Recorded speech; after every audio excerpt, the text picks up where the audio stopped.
Day. Good morning, Ghana. Good morning, Africa. Good morning, the rest of the world. We're live on your screens from our headquarters here in Accra. TV3, Grace and Amma are here. She didn't want me to mention Angelina, but that's her Christian name. Recently given her by her parents. Amma, I think you have to clear the air. Is Angelina your Christian name? It's never been. I'm not even surprised you do that. When he sleeps and he wakes up, God reveals certain unknown things to him. But Angelina, I don't plan to take on a Christian name ever in my life. I like my name as it is. Nana Amma Ajiman is very... So the affidavit we swore, that one is... Right. Good morning out to you there, ladies, and I hope your Wednesday morning is great. Yeah, but you know, that song just felt like a throwback Thursday because it's so old school. And I'm sure... Where's that lady? Kelly, she's still in America. She has a baby now, and then she's living her life. Yeah, she does. I think the first time I had the opportunity to act in church, I was acting like somebody in the world. Okay. And so I had to go on stage with a song. Okay. So I sang it, and people drew close to the church and like, why is the church singing that kind of song? Yeah. So it brought back that memory. Yeah. She looks like Grace anyway.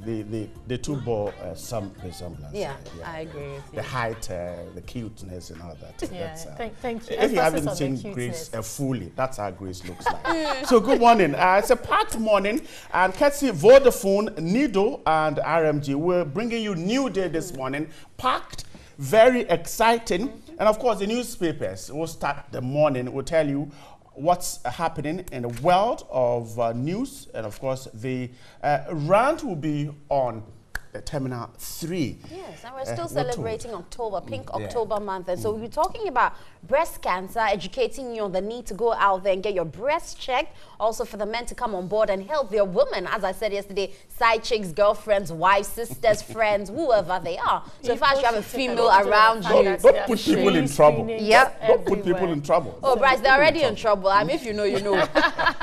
And so for the whole of this month, our job is to remind you of the need to get the person closer to you, who is a woman, to go check her breast. We're told that men should do same too. Is that really the case? Yes, men also are at the risk of breast cancer, but of course the percentages are lower, and so our focus is more on the women. But men do get breast cancer. All right, so look for a woman around you, wherever you live, in the village, in any community there, get that woman tested, check that for her.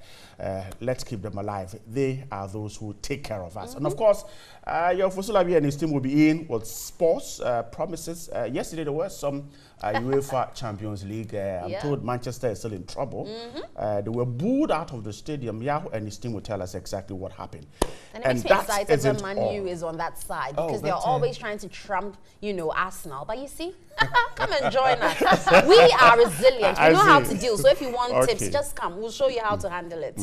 Okay, you've got all the news coming up for us? Yes, and I have all the news. Welcome to the news on Newday on TV3. Let's take a look at the headlines.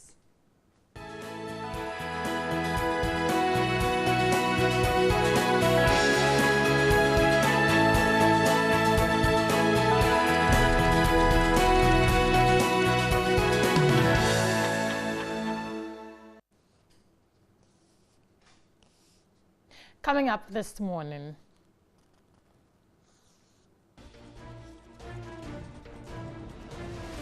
the National Democratic Congress Ghana Revenue Authority has clamped down on retailers in a bid to enforce the affixing of SI tax stamps on goods.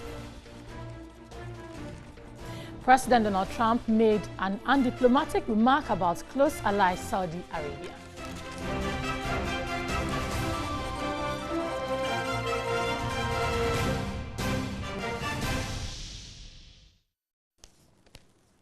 Let's go to our first story now. A member of NDC and former Ghana's ambassador to the Netherlands, Dr. Tony Adu, says he stopped attending the party's Congress because its policies and fundamentals are never discussed at such gatherings. He made the revelation in Accra when delivering the keynote address at the launch of the Progressive Intellectuals, a social democratic network. Dr. Tony Adu indicated the National Democratic Congress is losing its philosophy as a social democratic party. We are supposed to be social democrats, for God's sake. And what do social democrats do? They consider policies and programs that inure to the benefit of the wider and larger majority of the population, rather than contribute to what is happening, elections being a ritual for the circulation of elites. The former ambassador to the Netherlands revealed why he has been absent from NDC Congress. I stopped attending NDC congresses as far back as 2000 because our congresses never extended to the discussion of policies and programs. It was only for elections.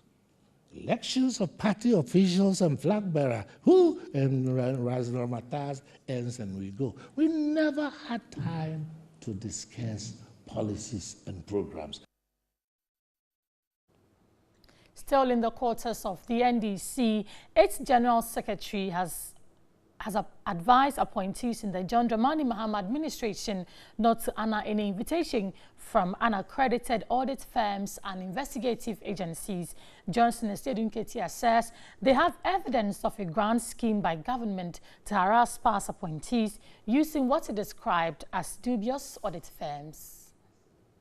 Soon after the NDC lost power to the MPP in 2016, some former government appointees worked under the ex-Wal Mahama administration were invited for questioning. But these invitations have been described by the NDC as an act of intimidation and harassment.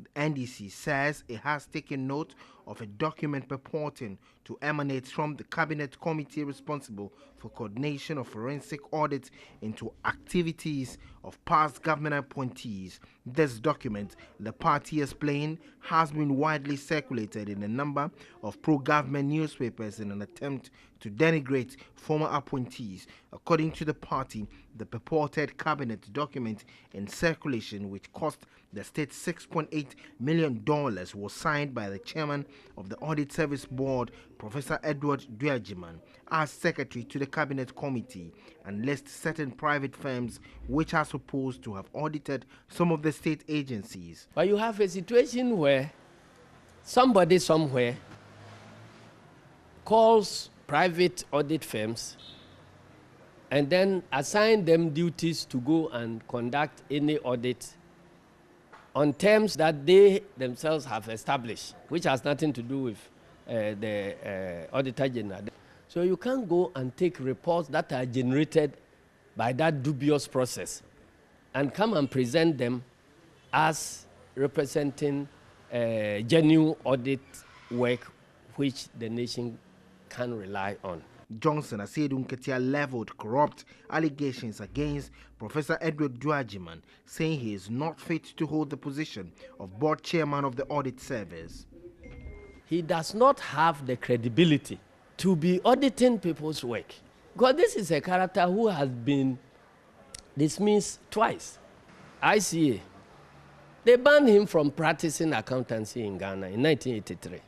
Somehow he was recruited and was with the audit service, and he was working with the audit service. And even there, he went and fabricated accounts and put charges on innocent people whilst he was auditing the accounts of state institutions. Away from politics, a news conference in Accra over an unprovoked attack on the National Chief Imam's Authority by a Muslim cleric in the Brongahaf region ended abruptly. This was due to a disagreement between the National Council of Zongo Chiefs and some irate youth. The National Council of Zongo Chiefs in Accra expressed worry about the development. According to members, the challenge on the National Chief Imam's Authority has led to violence among the Tijaniya sect and other Islamic sects in some Zongo communities in Accra. The news conference was organized in a bid to register their displeasure over the emerging issues. Public Relations Officer of the National Council of Zongo Chiefs in Accra, Alhaji Baba Isamoro, entreated the youth to exercise restraint.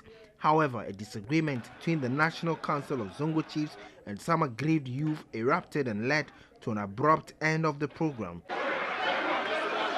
Some chiefs had to address the media in a parked vehicle at the location. Opinion leader expressed disappointment over the turn of events. The youth, they were angry about the way things have gone. all they want to hear from the elders is that he being the one who caused this problem, he shouldn't step Accra for him to come and preach in Accra. He can come to Accra, but he shouldn't come and preach in Accra, especially for him to mention the chief imam's names. That is why they were angry.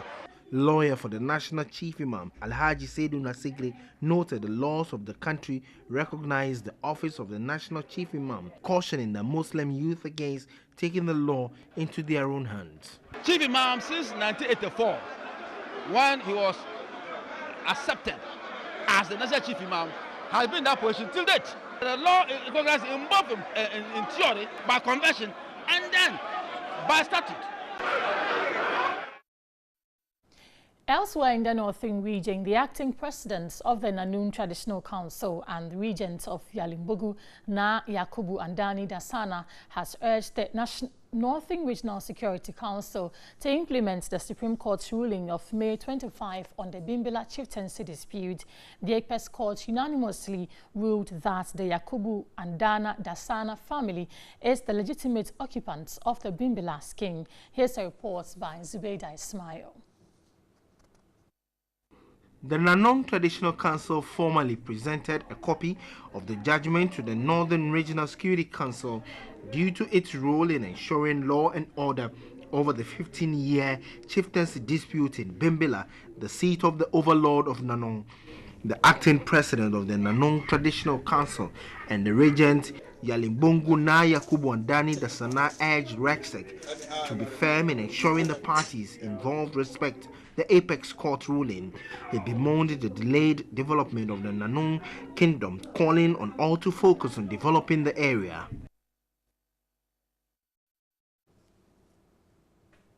Prices of major crops are expected to drop this month, according to market checks from Information and Communication Services for Agriculture Market, ISOCO. However, the price of tomatoes, which soared by 30.57% in September, will continue to go up.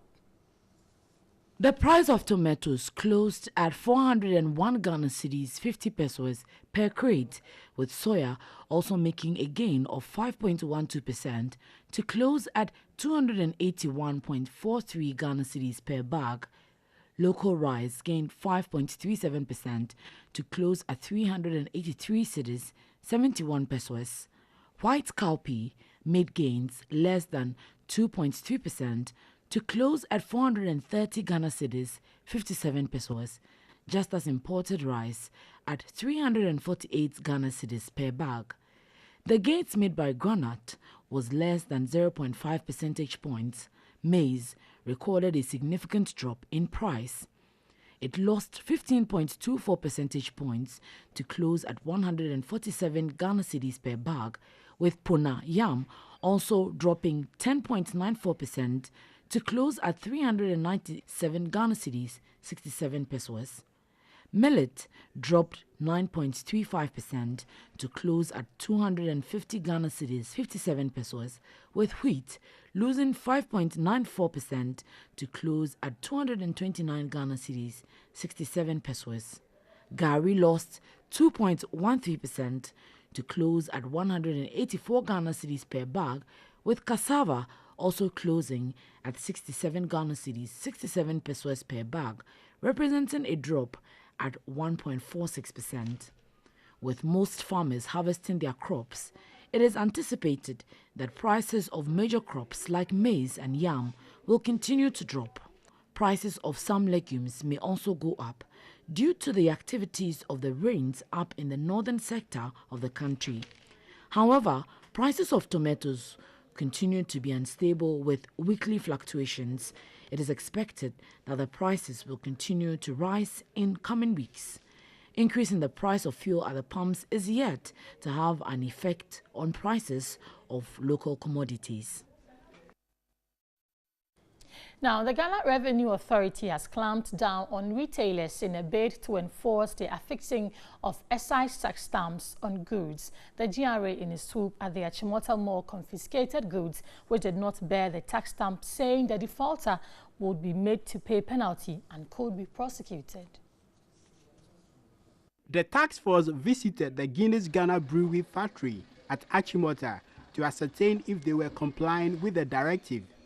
Guinness Ghana was complying as staff were busily affixing the tax stamps on their products. The news team, however, observed that some already packaged beverages were being reopened for tax stamps to be affixed. The GRA said it has assigned its officers at the factory to ensure that no product leave the factory premises without the tax stamps affixed on them. So we observed that they are fixing the stamps manually. Some they are doing electronically, and that's our observation. But our mandate here is to ensure that no goods leave this place without a tax stamp. And so we'll be here to ensure that that is adhered to. We are collaborative, and as Guinness Ghana Breweries, as a leading beverage manufacturer in this country, we always be law-abiding.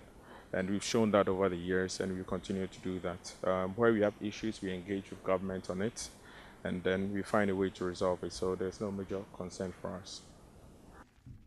At the Achimota Shopping Mall, the GRA confiscated drinks that did not bear the tax stamp. The tax force made it clear defaulters will be made to pay penalty for flouting the law and are liable to face prosecution. We work out the taxes that we're supposed to pay on them, and penalties up to 300% will be paid on them.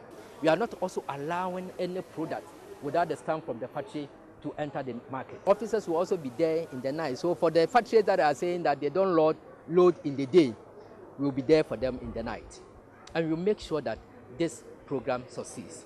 The excise tax stamp at 2013 at 873 was passed by Parliament in December 2013 with the aim of helping the Ghana Revenue Authority recover revenue due to the state through the affixing of excise tax stamp on specific excisable goods before they are delivered ex-factory, cleared from any port or presented for sale.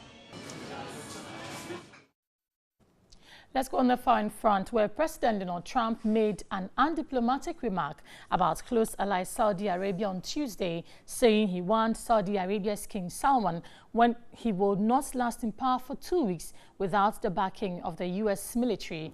We protect Saudi Arabia. Would you say they are rich? And I love the King Salman, but I said, King, we are protecting you. You might not be there for 2 weeks without us. You have to pay for your military, Trump said to chairs at a rally in South Haven, Mississippi.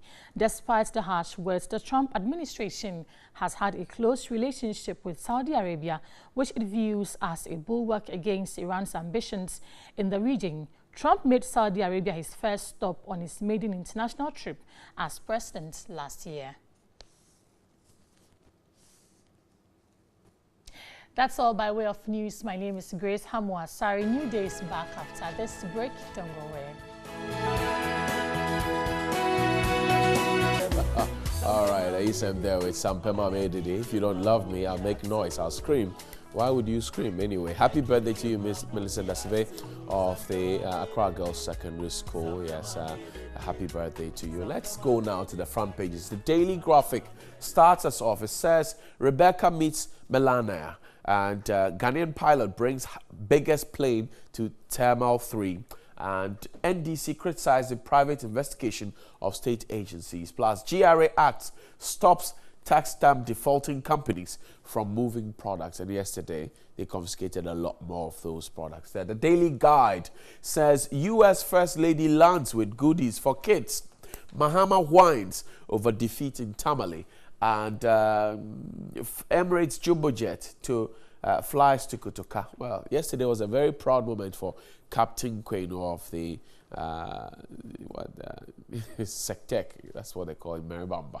Yesterday was a very proud moment for him. The Ghanaian Times, GRA descends on tax stamp defaulters, stops distribution of beer, soft drinks, water and others. NDC kicks against government audit reports. Yes, those are the front pages. Then Asiru Geti has been very vociferous on that particular one. He says, well, he doesn't trust the investigations.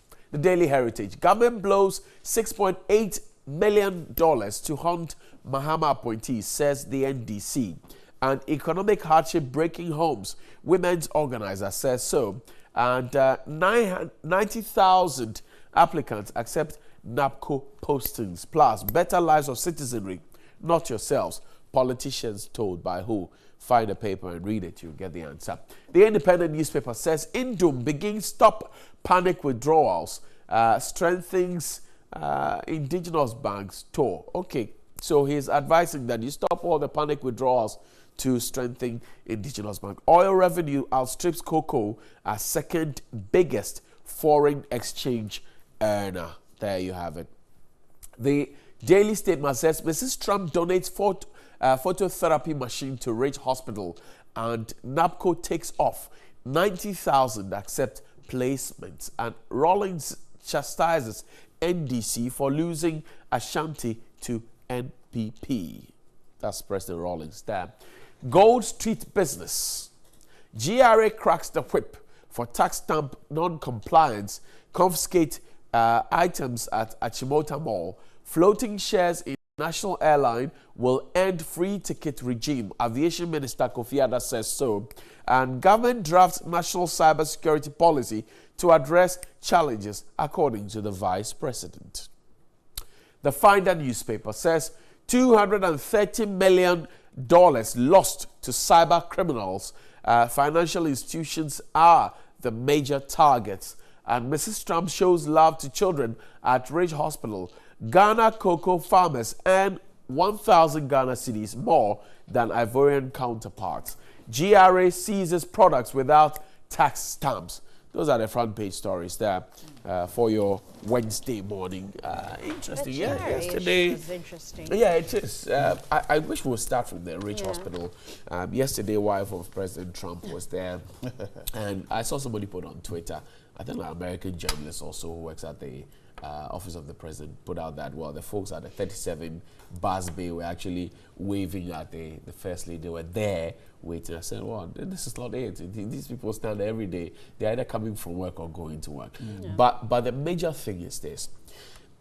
I don't understand why we get people in this country who want to help children, and we take them to the nice places in the hospitals where everything looks okay.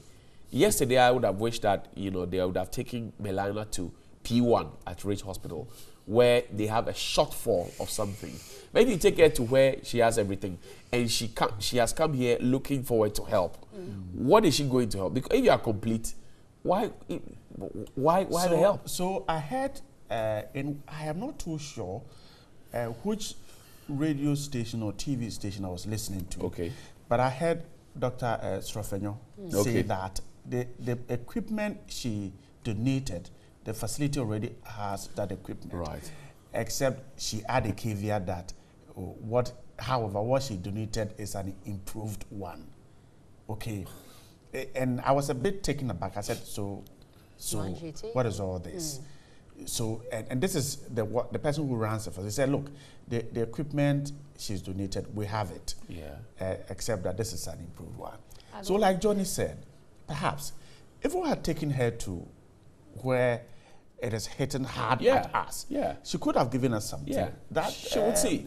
But it's interesting that you have at a this mobile point phone. we would want to even talk about that. Because Johnny, you and I know that in Ghana, if we have a foreigner coming, even if you take them to the shortest place where we know doesn't work on the regular day, we'll be able to manufacture it in a way that it will look good. Because in our minds, when someone is coming from a foreign land to help you, you have to make it look decent. Right. And so we will still, patch up. That's why when people are coming into the country, you see them painting around the whole of Accra. But how many times do we do this to beautify our country? Doesn't mean that the citizens don't deserve to have a beautiful country. So for me, it's nothing new. It would happen all the time. But again, when Brian mentions what we're talking about, the phototherapy unit, I want to believe that Dr. Srofenyo was trying to say that it's not as if they're bringing something new that we don't have. We do have it, but we can never have enough. And so we appreciate the donations, and I'm sure it is an improved version. What I'm looking at is making sure that when these donations come in, it's equally distributed, or there's equity, so that the people that are most deprived will also benefit from these donations. I would have wished that she would have been taken. Perhaps we were afraid that it would re-endorse the tag that President Trump put on us. The unprintable expletives that he put on us. But I would have wished that, look, because Kolebu has been complaining about incubators, for a long time. If we are taking Melana there, for example, you should have seen that, but we don't have incubators. But Johnny, across board, all the hospitals that have pediatric facilities will be complaining. They have an issue. Okay. Incubators, phototherapy units, basic supplies, you know, NICU. So it's a vast issue. But it's just that if we don't prioritize and even know what we need when, we'll still be doing these hand-me-downs and people. But then it tells us a bigger picture that, look, we have a problem. And we always wait for people to come and help us to solve the problems. That's what it tells us. I'm sure the U.S. First Lady and her team, I'm sure she has a team managing her. I think they are capable of building Ghana a new hospital. I mean, they are one of the district hospitals. I mean, I would have been happier if I've seen her being taken to the northern part of the country where, for instance, 2 districts that are struggling to put up the Fiamma district and even the Wa East. She could have offered to help them put up a full hospital. She could have offered. Yes. Are you sure she didn't? And our people chose to take her here. You see, that's the interesting thing. It's not as if we don't know. If they don't put it as a priority, they won't tell them to go there. But even our locals, how many of them would go to Dafiama Busia? You get it. So when she's coming, they certainly are not going to take her. So that's what I'm saying, that why did we take her to the place that was already because that is how we do our things. So Johnny, Elvis is saying that Elvis Finder is saying that there are 2 other people, the Prince of Wales and then the that's the wife. Yes, Duchess of Cornwall. The Duchess of Cornwall. Okay, they are coming in November. Maybe we should start planning where to take them. Well, I have a few locations to take them. Okay. Well, I hope the president is listening and he's certainly asking people to call on you. I mean, a few locations. If we take them up north, for example, we can get. If we take them to the central region, we can get. There are a lot more places. The Volta region. Even in Accra, there are places that are more deprived than we saw. But anyway, let's talk about GRA also, talking about the tax stamp defaulters. It's interesting because GRA has been on this drive to try and improve our taxes and make sure that we're keeping our monies within, but people are also defaulting. And interestingly, you know, after they went on their long educative drive, I still go to shops and I don't see the stamps. And so I'm wondering that, is it the manufacturers or is it the retailers who still have an issue with understanding who has to place that tax, you know, stamp on the items? Because if I go to a shop, really, if I need the item and it doesn't have, because I've driven all the way, now that fuel is expensive and I've come, truth be told, I will buy whether the stamp is there. Yes, right. I will try and look for one that has a stamp. But if it doesn't, and I'm in need of that particular commodity, I will buy it. So I think it's good that they've taken it off because, interestingly, in one of their reports, I think I was listening to 3FM, they mentioned that when they go and they clear the goods, or at least when they see that the people have some of the stamps and they give them some pardons, immediately they leave, they go back to their old ways. Put everything back there. Yes, they put everything without the stamps back on the shelves. I think a few weeks ago, we had a roundtable conversation with the Commissioner General and his commissioners, and this issue came up.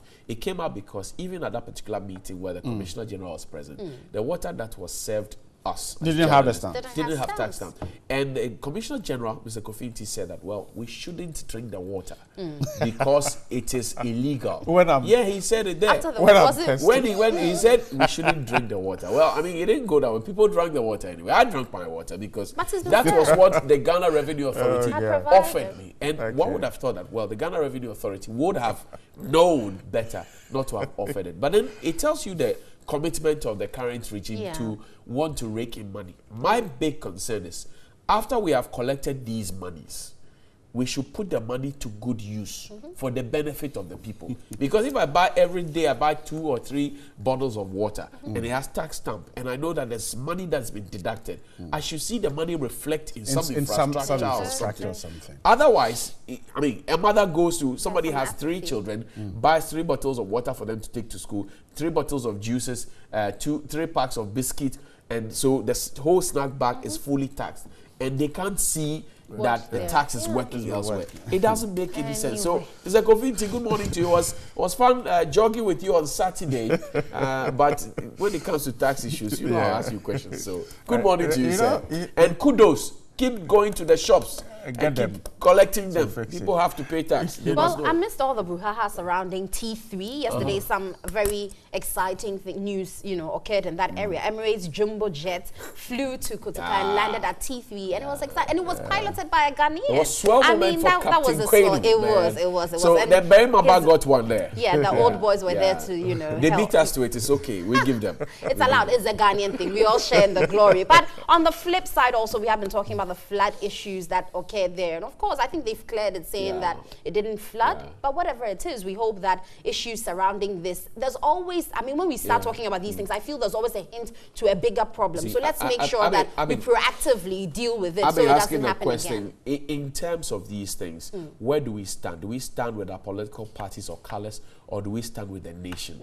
This whole equalization and political point scoring and whatever it is, name calling and legacy being fake and all of that, where do we stand? In the end, this is the airport for the Republic of Ghana. Johnny. So where do you stand? All eyes on it now. Johnny, such you live in Accra. Yes. Where buying a house is difficult. Okay.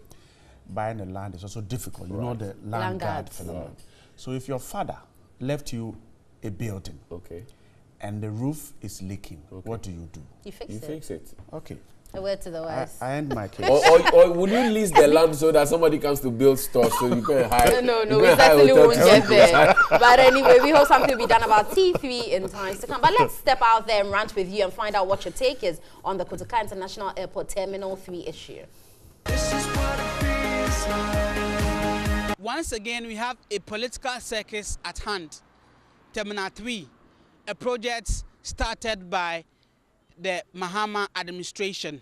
We are told that it was flooded. There's a counter argument that it was not flooded. Then again, Emirates was supposed to have landed the biggest aircraft to herald the commissioning of the Terminal 3, and that didn't come on. The ramifications are all there for us to see. This morning on Daily Rant, we want to find out what your thoughts are in the ensuing drama and whether we should treat this national asset as a political asset or we should look at it devoid of political lens. This is your Daily Rant. My name is Eric Yeweje. Let's keep talking. A developing country like Ghana, you hear infrastructure like airports. Investors, so if you are broaching over, what for him for? Into Sabani be what Dana was there, no wako sika, no one Ghana Airport Company. No waka boom no waste the madi fefe. Everybody talking about it. On Magana yen yam okosur. Yenya investors, travelers waba, tourists waba. Into a one on a ban wosubenya wo revenue. Into common sense should tell anybody. Opegana ni ye that the project yedi yenyu oboko na abana commission ni yeda yejuma na wakodo since July 2017. And who good what to know when yama commissioning here and there na ade na commissioning kake koboy anona adin one use to say wadwen there TV camera or the bottle do obia bohu ade papa John Mahama na NDC aban wabeye into munkonkoboy and then one story after the other. After the end of the Yankata was to do a tripod or how afraid in the around 2015 and oye NDC na aban abra or amanyum washase na ekaya de member no sikampa na wodi hyem no na sika no ya da no mu yedul $250 million. Them sikai ye kan ho asem saying there echo other countries, for example echo Ethiopia could use $270 million to construct 3 international airports. Sikanum po bi kaima wadi drains wo one country num oba then na Ghana yepede ye your money ye na edisika $250 million edebe shede ma di mu na echi no within the shortest possible time na no hunsensem obeba. The Kotoka International Airport already has 2 terminals. HNDC for the 3rd terminal whatever onye de ba na wo si oye airport fofo na di dem sika bode eda akohyem na echi no yebetete no hunsem de insu twa. Look at what happened yesterday in Sunan Porto ahe just 30 minutes. Na se nsu twa or there surroundings no airport no mu hon e ho offer. Oni de oba dem. Enti amede mekade His Excellency the President of the Republic of Ghana Nana Akufo-Addo on set a commission of inquiry whether there was value for money. The first thing that there was no value for money. That $280 million. And President Nana Akufo-Addo, I was very happy when he appointed the 110 ministers. Okay, somebody, by the time I complete my work, you will not think about the kind of money I've spent on the 110. That is the same thing we had with this terminal. Ever since we started using this terminal, that is equated to Terminal 5 or Heathrow Airport. If you get to Heathrow Airport, it is a similar thing.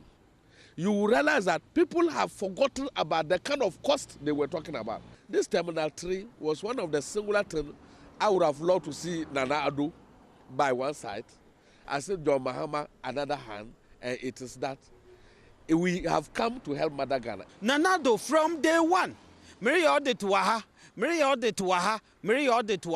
we're expecting you there.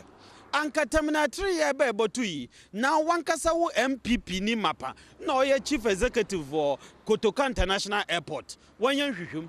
Na figures ko no one from Bramabua. We should be serious for once. And we do baby a woman yem Ghana for. This is a national asset. Exactly. Why don't we our discussions and everything be devoid of politics? Yeah, Eric. I think that as a nation, say yebotum na yakodo dema my brother Mintamba Okayano. Every government or governance is a continuum. You understand? Enti say nyina ye Ghana fui na say ye hwe kande project bi ba anade enisuade hunu bi ba ye nyina ye bosum na ya ye ne ye ya anka oboboan. But you know, sometimes it becomes relevant for you to compare, especially when your opponent or those in opposition, okay, stand to always, you know, speak against every project that you want to do. For example, my memfa free SHS has a memfa. You understand? I know there for a fact sometimes, even when NDC is in power, ABI NPP for so obey on the Madden on blind. But the bottom line, the point I am making is that Sika ye de share airport to Numuno or only there yenya airport no one sem na ye can. Share NDC for one. Or ye pan de wo field and sana MPP for ye be or ye airport. Sunday say when field am ya me ni enwia ye nim baby anko bokwa kodru. Brother, as my already came, Terminal 3 project. Make a specific statement there. You're overbloated, my brother Meboa. For you to use the word overbloated, you should give me the actual figure. In the cheddar, I hear comparison. No, you are comparing different projects. My brother, we should talk fact. And similar is airport. Not the same. You see, when you go to Kumasi, there's an airport. Do you know that? Takrady, there's an airport. Do you know that? Can you compare that to Kotoka? Yes. So I mean, I'm from DB. I mean, you're nationalistic enough. Remember that there's a government in place now. Government really business I mean to point there. Sika wadri on osododoa. I should be able to quantify it and come with the realistic figure.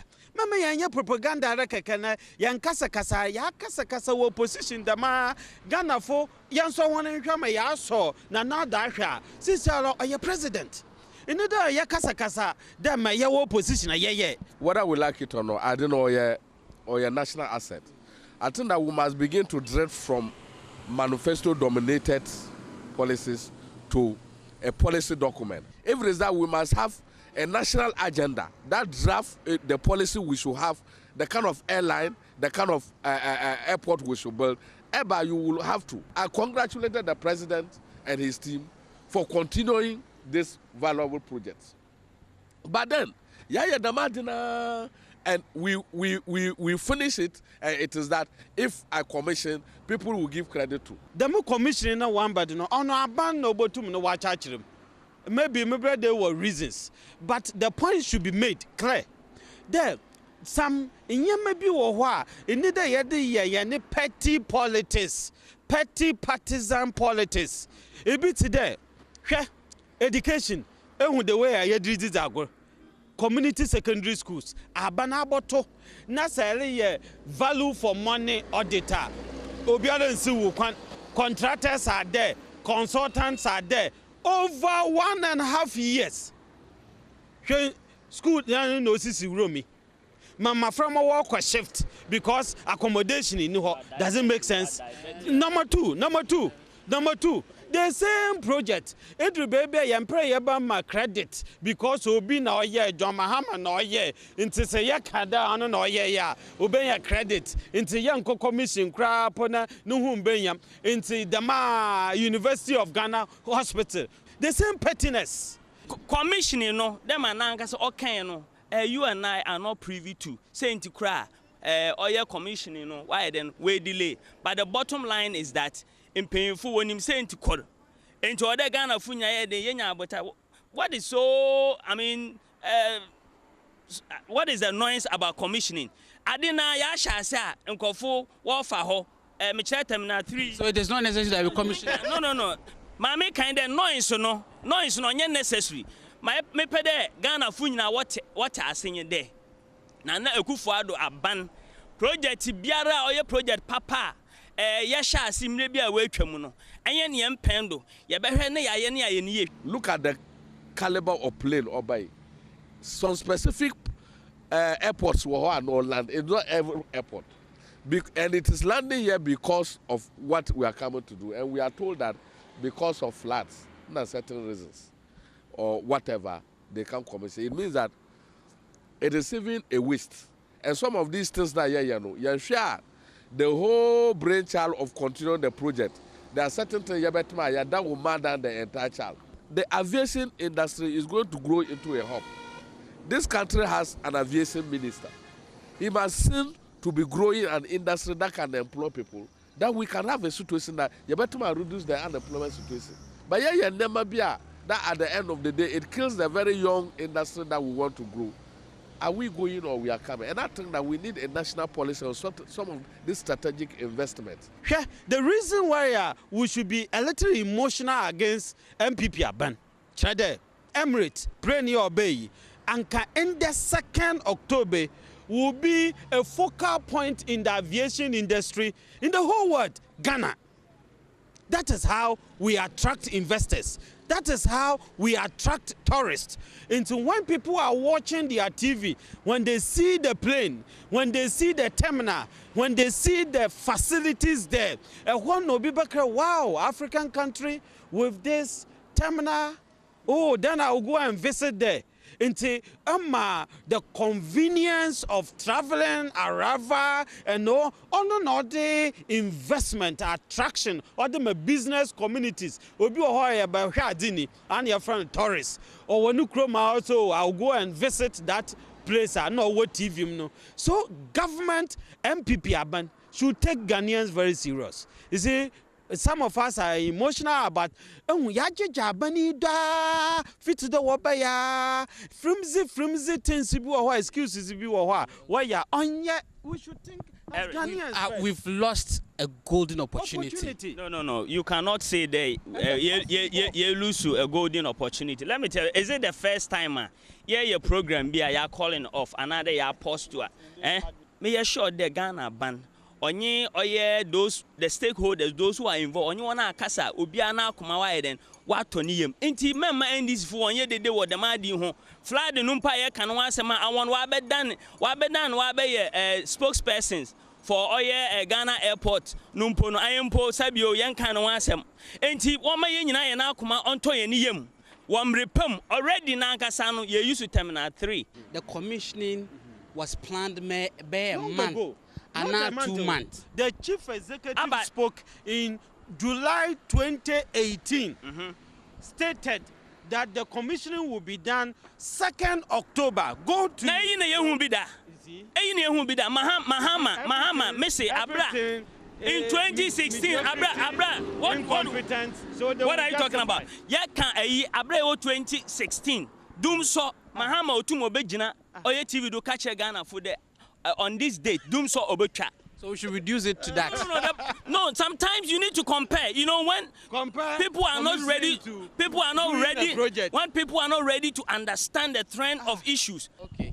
Well, this has been today's edition of the Daily Rants with us here in Takrady.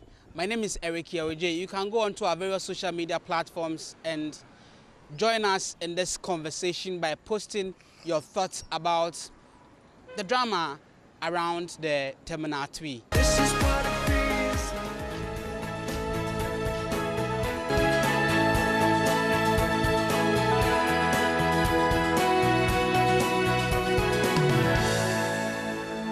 Welcome back. And big stories this morning. We're told that Ghanaian pilot brings biggest plane to Terminal 3. It's a big one. The photograph of two first ladies, Ghana and the United States, also on the front page of the Daily Graphic. GRA is all over. They have stopped tax stamps defaulters. Some companies could not bring product to the market yesterday. Officials of GRA were there to stop them. The BNFT says the cedi to end the year worse than in 2017. ISE is talking there. And the cyber criminals were told the state is losing $230 million.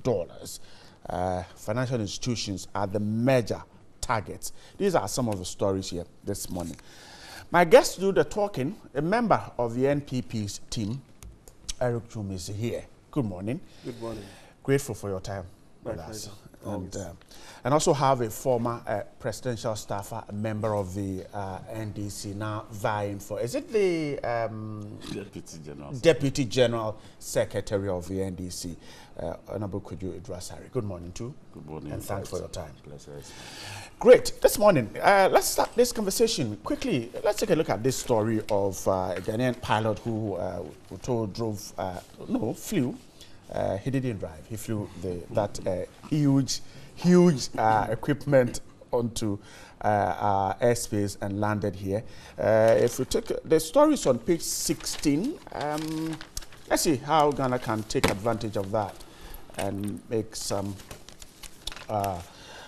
benefit. We're told that a Ghanaian pilot based in Dubai, he's not based in Dubai, but he's with a Dubai-based carrier, Emirates Airlines. Solomon Kwenu flew the world's biggest passenger plane, Airbus 380, on a historic flight to the Kotoka International Airport yesterday.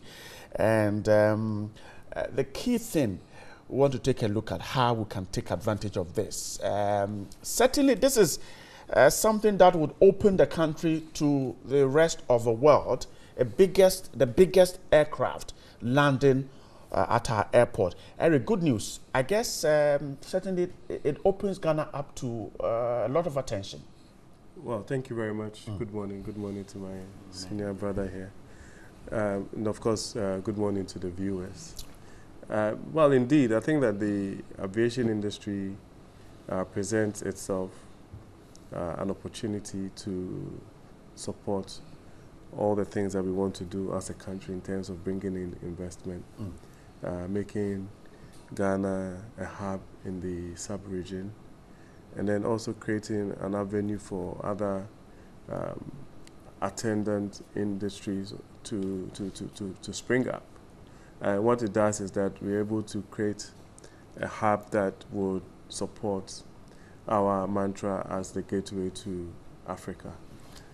So for me, I think that it's important that once it's done, we make sure that apart from the facility itself, the sort of things that happen over there in terms of customer service and the services that should go with an airport of that nature should be something that we should cultivate so that it doesn't become business as usual. But it's interesting that we have that opportunity.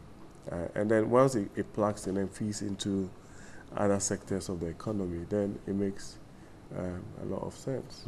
We're trying to resurrect our airline, a domestic, a local airline, which we have had in the past, but which we don't have now. Perhaps this should spur us on to really get the Ghana Airways, if it is to be called that, back in the air? Yeah, I mean, there's the commitment to do so. I think that what we're looking at is the model to make it sustainable going forward. So that we don't go back to the old days. I have experiences with Ghana Airways, and I don't think that they're pleasant. You can blame past administrations or even past management of the airline for the sort of troubles that we went into, but I feel that you can have a different model. I mean, we live in Africa, and Ethiopian Airlines are doing extremely well. Yeah. There are other countries that have, I mean, national carriers that are doing extremely well, and I don't see the reason why Ghana can't have that opportunity to do so. Maybe with a different model, so that it doesn't become one of those things that would have, quote unquote, the same public sector orientation to managing it. But if you're able to do it properly, and there's a government commitment and a government stake in it, and because the government also has some resources and infrastructure that is, by dint of being a government, can be able to use as equity in any airline that we try to do. So I think that is something that we should look at perfectly well, so that once it becomes an opportunity, we take advantage of it. The truth of the matter is that even the biggest airlines in the world have moved away from, if you like, country or national running airlines, but they've developed different models to be able to support that. If you look at even the cost of tickets and travel between Ghana and other parts of the world, the more airplanes that we have, the more flights that we have, the less we would have to pay for it, because then once there's competition. I even heard that in the last few weeks, since Passion Air started operating, tickets to Kumasi and Tamale have reduced. So that all of those things are important. It gives more choice to the consumer, and also brings some kind of competition into the sector. I'm grateful. Honorable Duasari, so this attests to the need to get things right. Once we get things right, we will certainly attract that needed investments to speed up our development.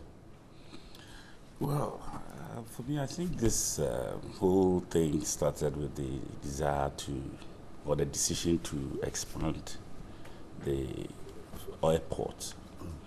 You know, of course, Terminal 3, as we have it today, has given or has boosted the industry in Ghana, whether we like it or not, because even for a plane like this to be able to land here for the first time is something one should be grateful to God for, because then it means that other airlines, once we develop a route that will be lucrative to travelers, certainly we wouldn't have any challenges with the sort of aircrafts and aircrafts that will come here. If you recall, for the past few years, we've been complaining about the kind of aircrafts that are brought in to Ghana, even when it comes to the traditional airlines, British Airways and others, vis-a-vis the type that they fly between the UK or London to other parts of the world. For instance, if you are going to the US using British Airways, the type of aircraft you fly with from Ghana to London en route to the other one, you will change from London to the US will be different. Better, more room, leg room, and all of that.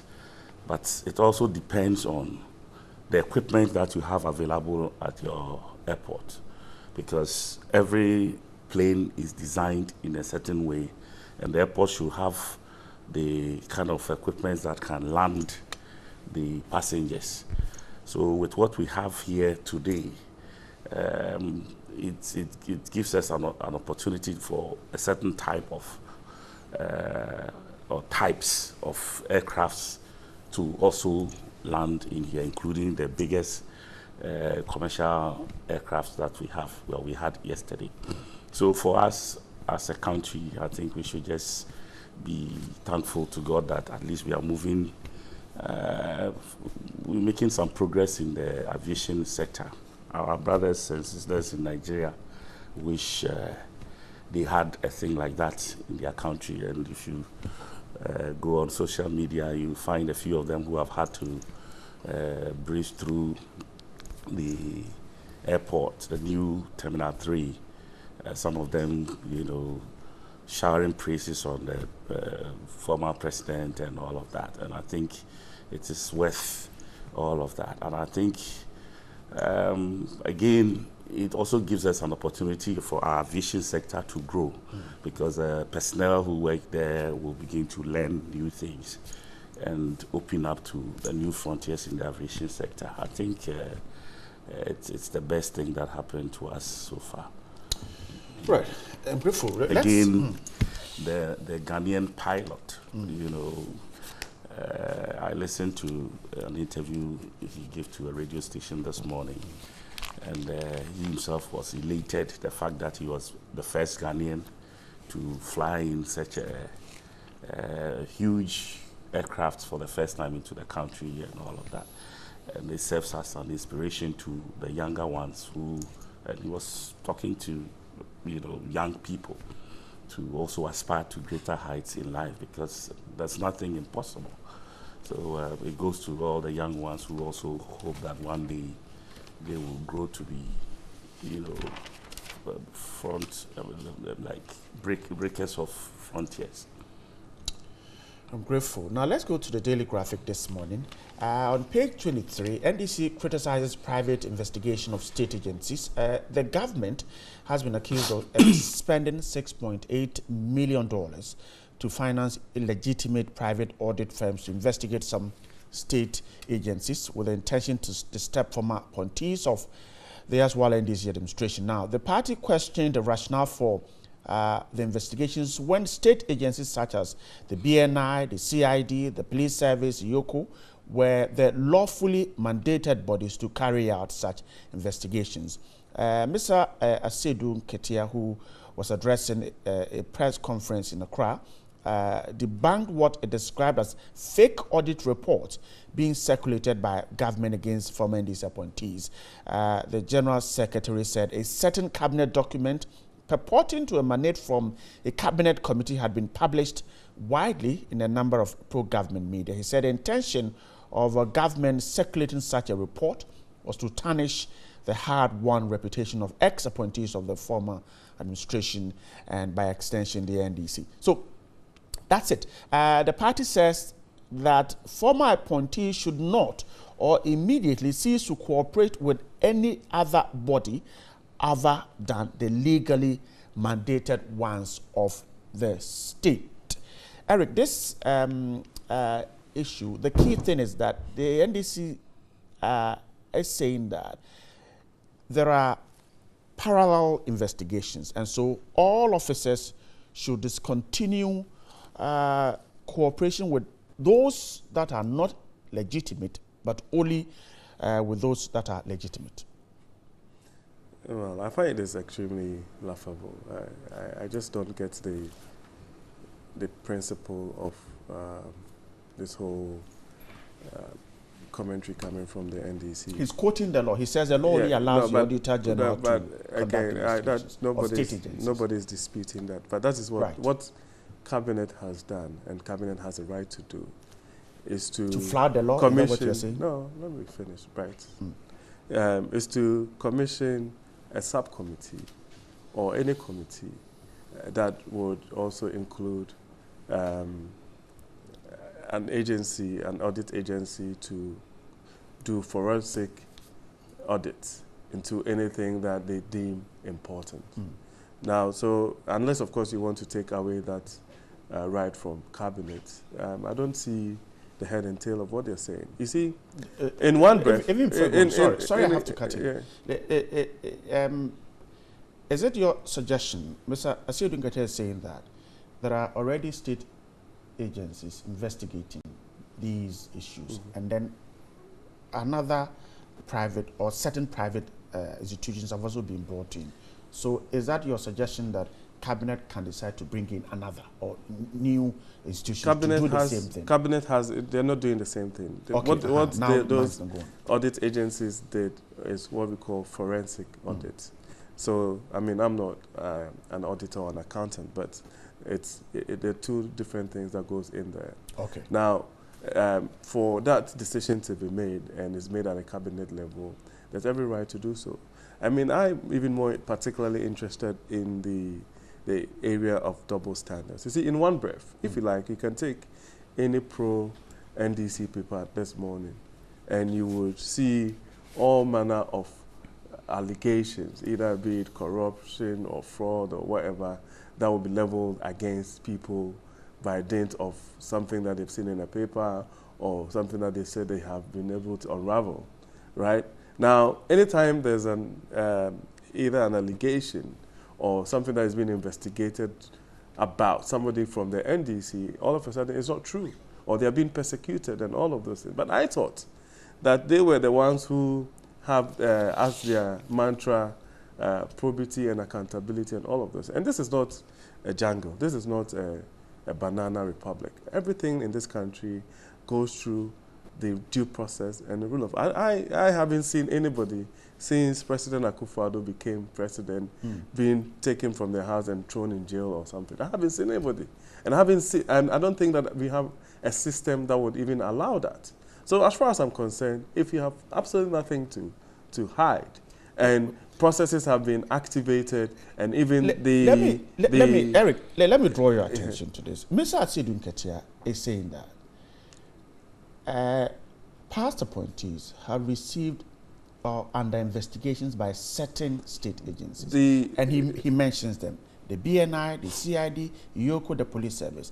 Now, these same persons have also received letters from some private, some private investigative institutions, investigating them on the same thing. His argument is that this is against the law, and this is what I want you to. No, but that is preposterous to start. Okay, it is not against the law. It's not the case. You see, all right. An audit agency is not an investigative agency. So once you are someone that is being, or an agency that is being audited, for instance, and you're either a protagonist or somebody who played a particular role, the agency is mandated, as part of the whole process, is mandated to give you an opportunity to clarify certain things. That does not mean that you're being investigated.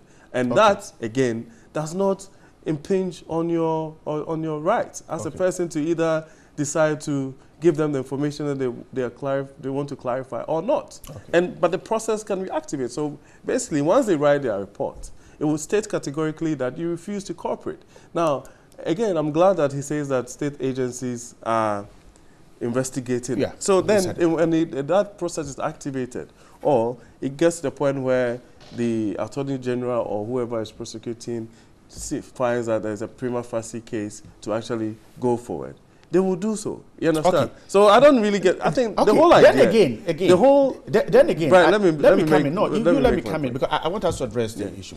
Then again, he says that even if these private institutions, private investigative institutions, are investigating what state agencies are doing, they must have the consent of the Auditor General. Again, he says in the story by Daily Graphic that they don't have, from the document he has, these private investigative institutions or private auditing agencies do not have the consent of the Auditor General, and so what they are doing is illegal. That is his argument. I think that he's dabbling in his own theories. The truth of the matter is that you do not need the Auditor General's consent. You don't need the Auditor General's consent to do forensic audit, especially when it's coming from a cabinet decision. Again, we know that Mr. Asiodun Kete is contesting for another General Secretary role, and he wants to come out and be seen and be relevant so that people will see that he's doing his work. Because as far as I'm concerned, this is neither here nor there. I don't really see what the basis is. If you write to me as an audit agency, either it's Price Waterhouse or KPMG or Deloitte or whichever panel, Foster, and you say that, Eric Chum, you've worked at this agency, we've been mandated to clarify some issues on this date and date, this transaction happened and everything, what do you have to say? I can decide, like he has told them, they can decide not to cooperate with those agencies, but that does not mean that you've absolved yourself. Another process can be activated. So honestly, if it's not just an opportunity for him to be seen on the ground, if, for instance, the BNI is investigating you for something that happened in an office you hold, and another private agency also comes in doing the same thing, for you, it's no, but they are not investigating. There's two things. You know, I think that you're mixing the point. An audit agency. So even you have an internal audit, you have an external auditor, and sometimes they do what they call the forensic audit. You understand? And the forensic audit is a bit more detailed, it's granular, it takes things, you know, most audits actually go through processes and procedures and try to advise on your own SOPs and all of those things, right? But when it's a forensic audit, what it means is that there are specific things that you're looking for. And I'm saying that. But for you as a key player or a protagonist in any institution, what tends to happen is that you have the right to provide information to that entity, or you can decline that. The point you are making is that they are not investigating the same thing. No, what is the investigation because here? You see, the traffic story is saying that Mr. Sedun Ketias, and he uses the word parallel investigations, which means that they are investigating the same thing. That is where his But that is basically a deliberate attempt by Mr. Sedun Ketias to say that there's some kind of investigation going on by a private entity. And I'm saying to you that the process that goes through is simple.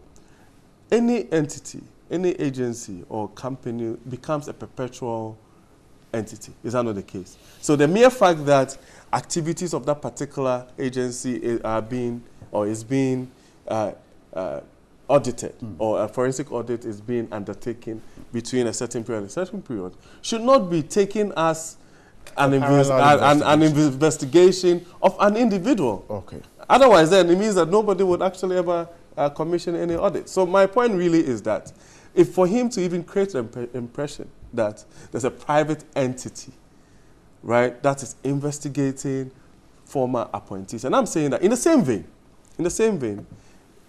the NDC would make up all sorts of allegations against other people without clear evidence, but they would go even on the tangent that those people should be prosecuted.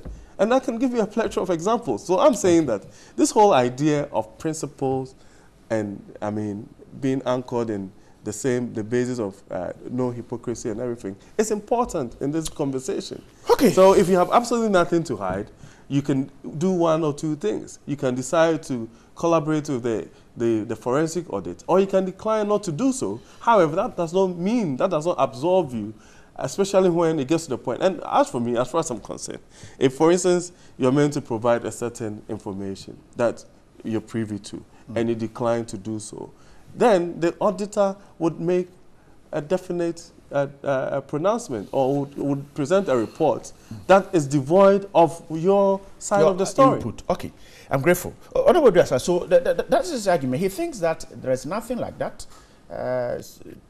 One public agency and a private institution investigating appointees. He says the NDC Secretary General is simply not telling us the truth. Well, right. Private agencies are not investigating appointees. Well, so, I mean, unless, of course, you are also going by propaganda. No, but Eric, it's important because you have to... Eric, I am reviewing a yes, newspaper, but it's important and the story says that he's questioning why illegitimate private audit firms are investigating some state former government appointees. But you know better than that. So you don't have to go by that tangent. No, that's why we're reviewing it. So I am saying what it's in the newspaper. Okay. Your job is to explain it. Okay. Okay, I'm grateful. Mr. Dwasari, so this is it. He says that what Mr. Sedu is saying isn't really the case.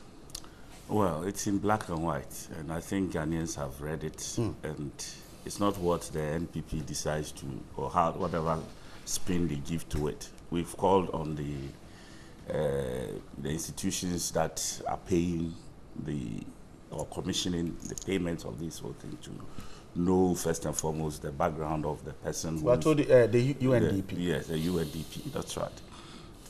We're questioning the credibility of the person involved there, first and foremost, and also the fact that the sections of the law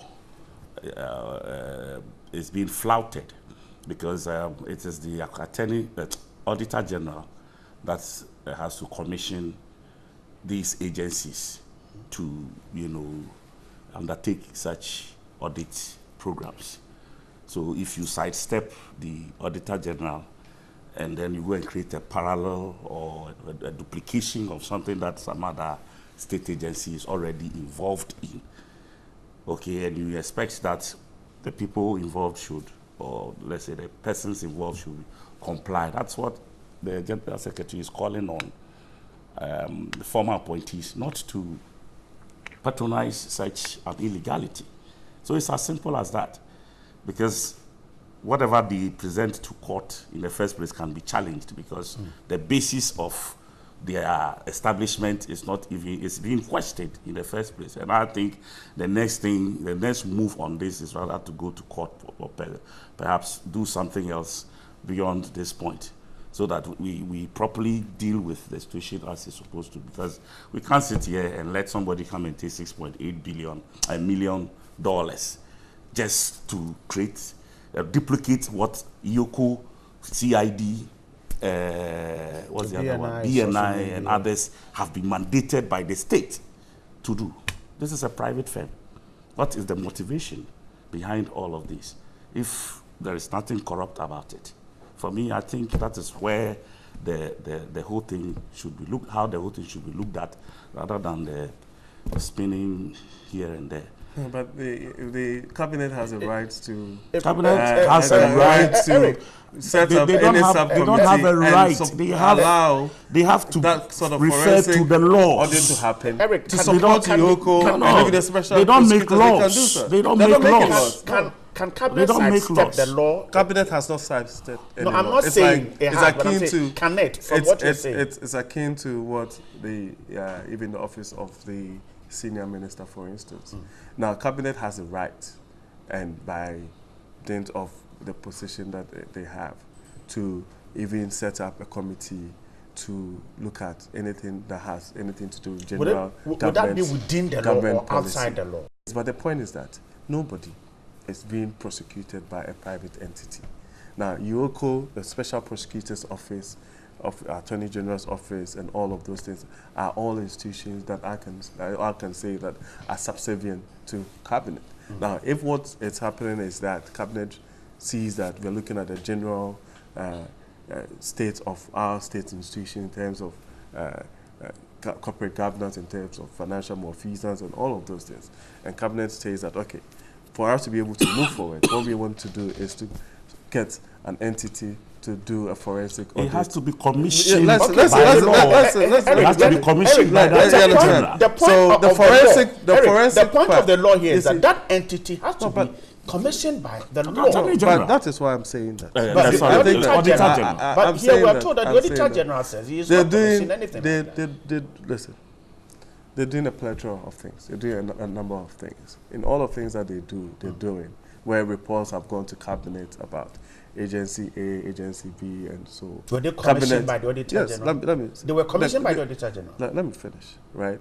And they are now actually asked to proceed to do a forensic audit, and an audit that would come out with the true state of most of these institutions, right? What it does is that the information that comes out goes to either the Special Prosecutor's Office or Attorney General and all of those things. EOCO, asked by the EOCO Act itself. So for me, I think that this whole idea of trying to create some kind of red herrings, I want us to kill some kind of red herrings and all of those things. Are you suggesting that a private firm can do a forensic audit without the consent of the Auditor General? Is that a suggestion? Listen. cabinet. I think I've stated that. No, you don't take us back to cabinet. I'm saying that. The question we're trying to answer is, can a private firm do a forensic audit without the consent of the Auditor General? No, but that's what I'm saying. That does cabinet have a right to set up any subcommittee and do anything that is in direction of general state policy? I'm asking you a question. You're asking me a question. Your job is not to answer questions. Ask questions. Mine is okay, I am saying that. Yes, I am saying that cabinet, right, in this particular case, has instituted or commissioned, right, an entity with the support of other agencies, right, to do what we call an audit into the state of affairs. Within or outside the law? But that's what I'm saying, that now as we speak, Mr. Estedin Ketia and his cohorts are stating that there's something that has been breached in terms of the law, right? And I love these things. I am actually a consummate Democrat. I love these things. So if that is the case, why should we have this conversation? This is a guy who says that I don't want to say that on this platform, but he said that anybody can go to court. You understand? Okay. So, all right. he should go. Right. Okay, wrap up for me. You see, who is going to sign that audit report and present it to Parliament? You see, it has to be the Auditor General. Yes. Which audit report? Whatever audit that this private firm is coming out with. Are you saying that if an audit is done in a private entity, it has been signed by the auditor? Why not? Eric, are you before aware it becomes statutory? Are you also aware that if this report goes to court, it must come from a legitimate institution of the state before it can be? No, but are you saying? The report? Listen. You see, every audit report is supposed to end up in Parliament. I think you're all right, and it is the Auditor General who sends those reports to Parliament. So if the Auditor General does not commission a certain audit report that has been done by somebody else, how would it get to Parliament? Who will sign it? Look, the problem is this.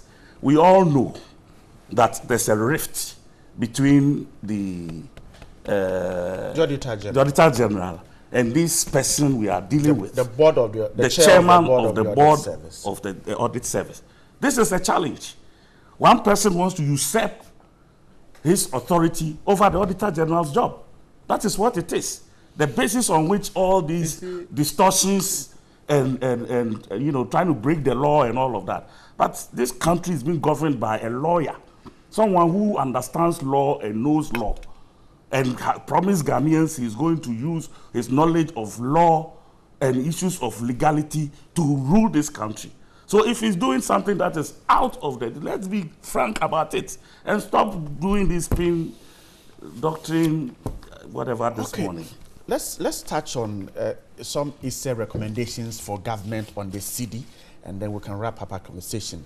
BNFT says the cedi to end year worse than in 2017. The story, the Institute of Social, Statistical and Economic Research, its report for 2017 said that the cedi is suffering because of both internal and external factors. Now, its economic performance in 2017, that's what it said. That's the report it did. Now, it had few recommendations for government, suggesting that government will have to do these things, else the cedi will perform worse by the end of the year than 2017. And one of it include a sustained growth. For sustained growth, government must, among other things, pursue employment-centered economic growth strategy that will ensure employment expands along with production, and also government must ensure sustainability in the exploitation of Ghana's natural resource endowment, including agriculture and minerals.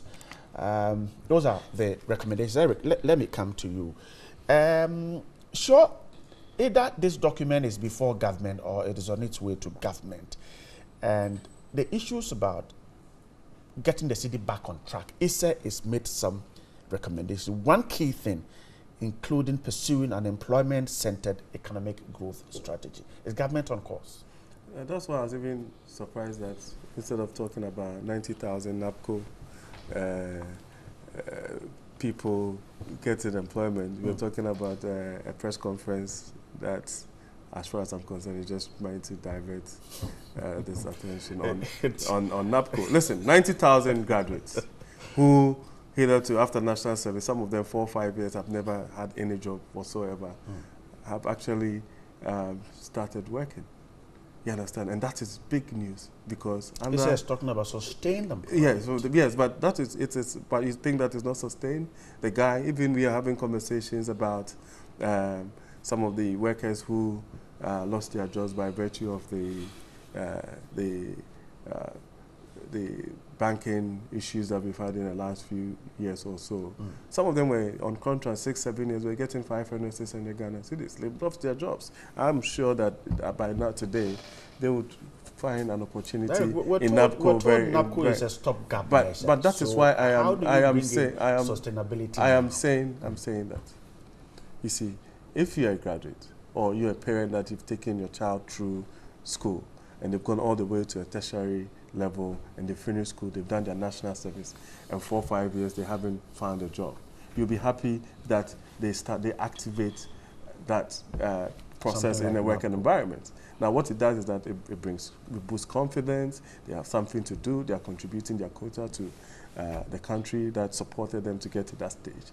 And guess what? We have so many different models that would give them that experience that they require. You're talking about in the education sector, in the health sector, in the revenue generation sector, and all of those things. But I'm saying that what Issa is saying is extremely key. It's important that we create that enabling environment. You see, there are a lot of things that we gloss over because it becomes political. In 2016, 2015, but manufacturing sector was growing at a -% by dint of the fact that our people bequeathed us with the DUMSO, right? As we speak today, we have constant supply of electricity.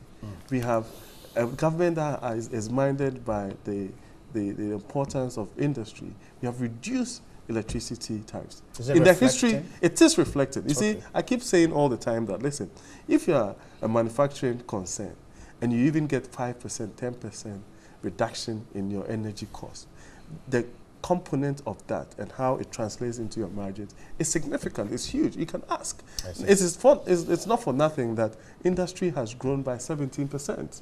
You see, so in all of this, and sometimes when we talk about even the various indicators in terms of economic indicators, a lot of people ask that question, which is justified that, oh, it's not reflected in my pocket. But if agriculture has grown by 8.3%, it means that more people are growing food.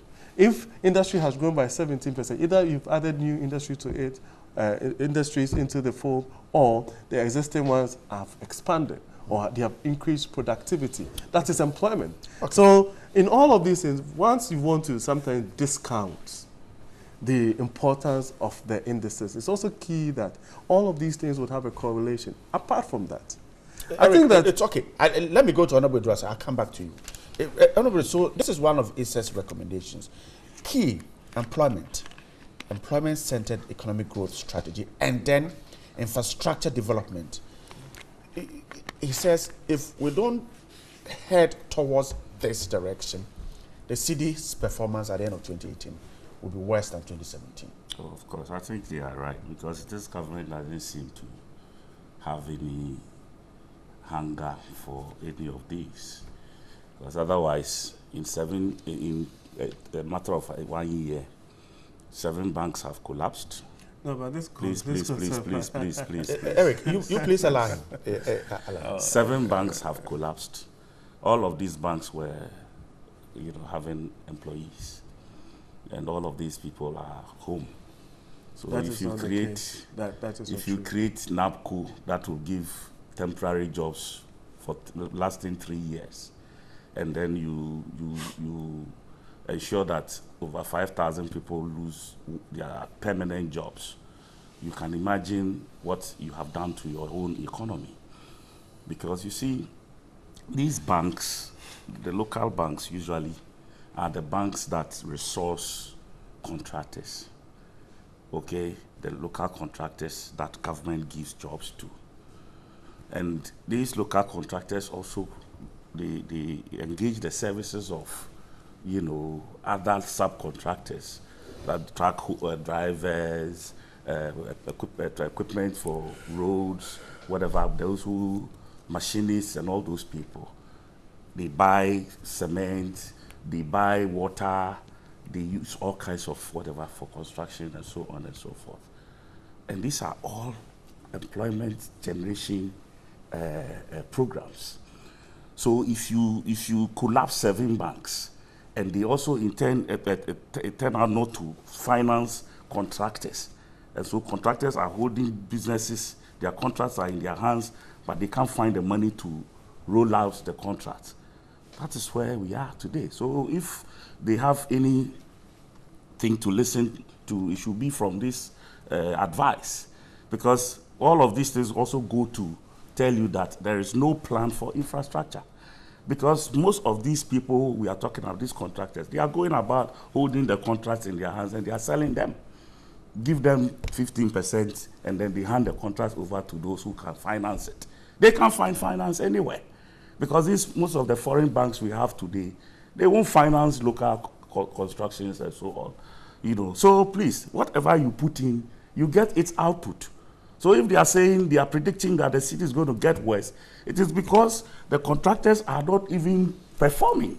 They are not even executing their jobs. People have been giving the contracts. Go around.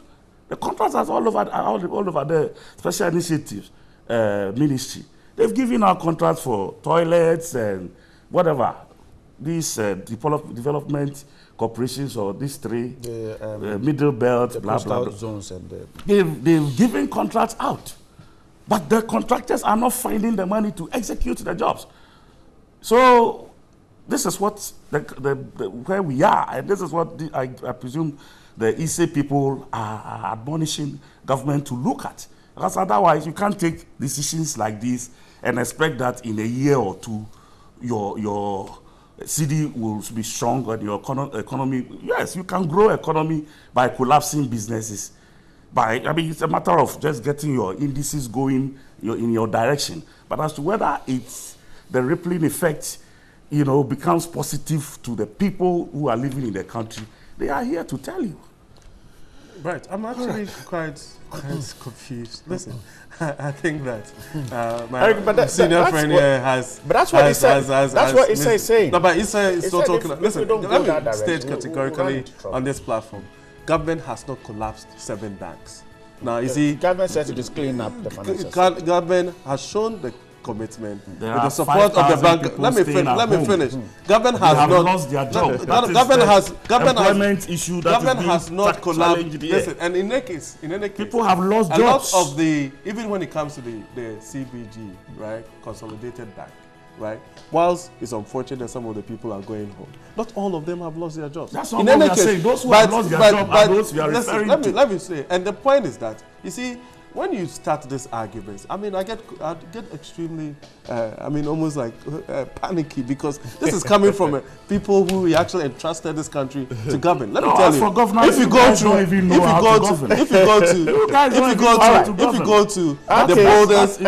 to the Boulders report and even the performance of this bank, under your watch, people are struggling. Under your watch. You could have taken this hard decision to support the financial stewardship. I'm grateful. We have to wrap up the conversation. Exactly. So you can't sit here and Chuba is a member of the NPP's team, talking to me this morning. Honorable Kojo Odwasa, a former presidential staffer, a member of the NDC, now vying for Deputy General Secretary. I'm grateful for your time this morning. Keep staying with us this morning. We'll have more coming up on the show. Own very contemporary Ghanaian gospel diva, musician, songwriter, Boydiwa, and it's featuring Brimpong. Happy birthday. This is a very special one to you. Winbia Agambela, Jack and Jill School, Roman Ridge, from your mom and dad, and Hanel, who claims to be your mother. Interesting, having seen her with bump, but hey, it's okay. Happy birthday to you, Winbia Agambela. It's your birthday today. Let's talk to our gospel diva. Boydiwa, how are you? I'm fine, thank you. You Look great. Thank you. I like your outfit. Thank you. Solid. You have your own set of style that you bring to the table, isn't it? Thank you. How are you doing these days? I'm fine, thank you. Great. Boydiwa is becoming, fast becoming a very popular name on the Ghanaian landscape. By the grace of God. In terms of gospel musicianship. You say you were discovered very, very young. Yeah. How old were you, or how young were you when you were discovered? I think I started singing like from the very start. I wrote my first song when I was in class 3. Okay. I mean, that was more like a rhyme or Okay. a lullaby. Okay. Yeah, so it's been music from day one. Right. But along the line, there was guidance and, okay. and the introduction of purpose. Like, okay. why do you have this gift? Okay. What do you have to do with it? So that's when I started channeling it. Right. Yeah. So you're also a worship leader? Yes, I am. Great. And you're going to be at the MTN Stands in Worship this Saturday. Yes. For you, when you got the call, what did it mean to you? It's an opportunity and always a privilege when called upon to lead the people of God in worship. Okay. Because worship is about Him. And so if you're found worthy to lead the people into the presence of the Lord, it's an honor. Okay. For you, the MTN Stands in Worship concept, what is it? What does it mean to Boydiwa and people who like Boydiwa and want to follow her to the kingdom of God? It is an opportunity to bring Ghana together to lift worship to God. Okay. I mean, God has been good to us as a people, and it is befitting that we praise and worship Him because He deserves it, because it is He who has kept us up till this point. So that is what I see as an opportunity to bring the country together to lift worship. Last year was amazing. You were there. Yes, I was. What was your experience? It was an awesome time of worship in the presence of God.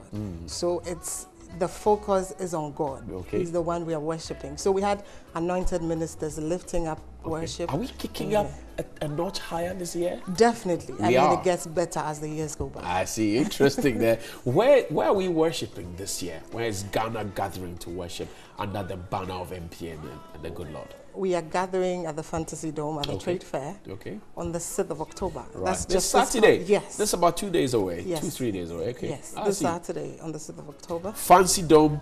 Fantasy Dome. Fantasy Dome. Yes. Saturday. And we're gathering there. What time are we starting? The at party. 6 p.m. The gospel party. So it's at 6 p.m. on the 6th of October. Okay. And where can I get a ticket, for example? Is it free? Just a token. How much do we contribute to be part of there? For a Holy regular Ghost stick. For a regular ticket, you're looking at 50 Ghana cedis. For a VIP, it's 100 Ghana cedis. Okay. And so you can get it on MTN mobile money. Okay.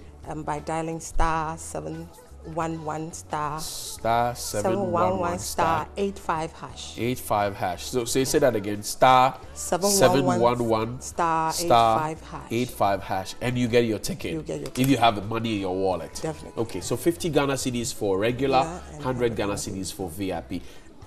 Who are we seeing perform on Saturday or minister on Saturday? Amazing, anointed. You're going to be there. I'm going to be there. Absolutely. Yes. Who else? We have Joe Metal. Okay. Our own Joe Metal. We have Sami Oposo from Nigeria. We have Okay. Jujin Zuta. We have Koda. We have Obapa Christie. We have Celestine Donko. Wow. It's a power pack Wow. list. And we have Patrick Duncan from all the way from South Africa. I'm looking at the list you're giving me, and I'm spoiled for choice. Yes. There's everything in there. There's everything. And the legendary Yasapon is also. Oh my God! And you say all of that as well? 50 CDs? Yes. And 100 CDs? And 100 CDs. That's too little, if you ask me. I mean, if you put all these legends on one stage, definitely, and we're starting at 6 p.m. and they're going to jump all through the night, and for only 50 CDs, man, we should be there. So, apart from mobile money, how else can I get the ticket? Can I get it at the gate, a tangible ticket? You can get it at the MTN house on the Independence Avenue. Right. Yes. Okay. So mobile money and then the MTN. Okay, and you can get it 50 and 100 CDs. What should we come expecting from Boydiwa Saturday? You should come expecting to be led in worship, to experience God. Okay. Because worship is about Him, and when we lift up worship, His presence comes to our midst, and in the presence of God there's fullness of joy. Okay. And pleasures at His right hand. So know that as you lift up worship, God is going to be in our midst and meet us at the point of every need. A lot of people think that worship should be melancholic and, fall in a trance of kind of thing. Do you believe in that?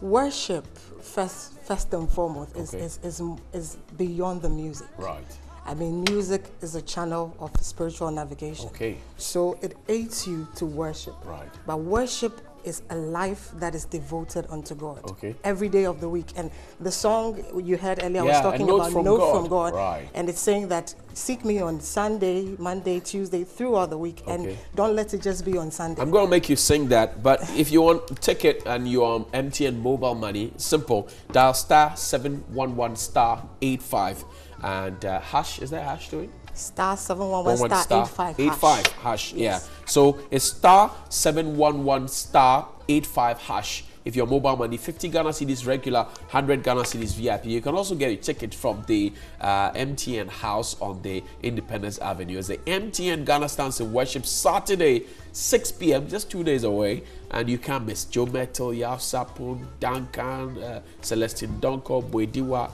Everybody's going to be there. So you can't miss it. You've got to be there. Sing for me a bit of the note from God while we part companies. But I thank you very much for coming. Thank you for having me. Let's hear it. I am your God. I made you for my pleasure. I don't need a part of you. Oh, I want your whole life, not only on a Sunday. No, no, no. I need your week-long commitment. Oh, yeah. I just want to be close to you. God says he wants to be close to us. I know. There's more. Not just today, don't but give them everything. Don't give them everything. life. So grab a ticket, star 711 star 85 hash, or go to the MTN house, grab a regular ticket for 50 Ghana cedis, VIP for 100 Ghana cedis, and get a taste of Boediwa live in concert. After this break, there's sports. Stay with us. We'll be right back. Not only on a Sunday, I need you weekly.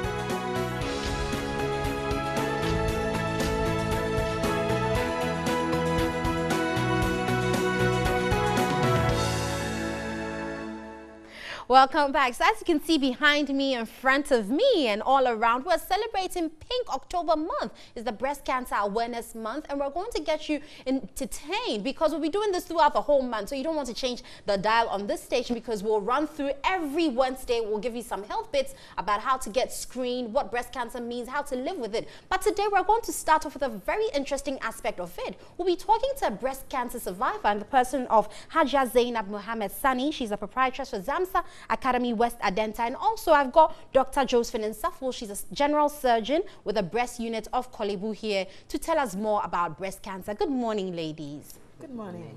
I wish there was a greeting concerning breast cancer, like Happy Pink Month or something, and would respond. But anyway, let's start off with you. Hajia, having lived with breast cancer and having gone through treatment and whatnot, the whole family support, everything, we'd like to know your story. What got you to this point? I would say it's a work of Allah. When I first noticed, for those who will not know, I always say it was like a blister when you get, when an ant bites you. Right. I never knew it was a lump. Okay. And I had it, I may say, for about 3 months. I mentioned to my husband, and he only said to me, Zainab, go to the hospital. Okay. And somewhere May 2006, I visited a clinic nearby, a health center in Medina. There, the doctor checked and found the symptoms. This was one thing, getting lumps, boils under the armpit. And we thought it was normal because people would have it and think after shaving, you might have used your roll-on and it could bring about this. It never really dawned on me. But the last one that came, there were 2. Under the right armpit, and there was pain then, and I just did not know until the doctor saw the scars. All I said to her was, oh, I think I've been getting it on and off for about 8 years now, if I'm not mistaken.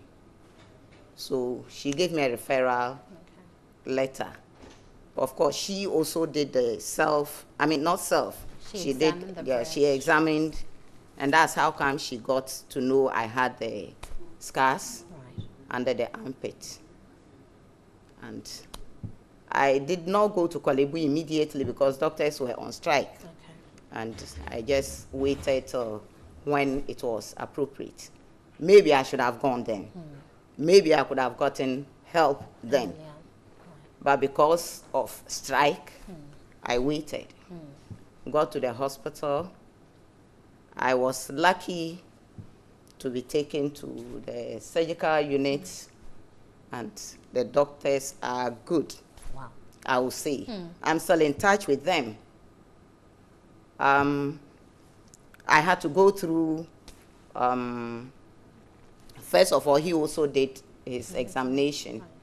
I was given some antibiotic to take for about a week, and to return, they mentioned fine needle aspiration, and it wasn't done, but then a scan was done on the breast. Then I had to do a mammogram. Eventually, on the 16th of August 2006, I went to theater for a biopsy. And after that, the results came.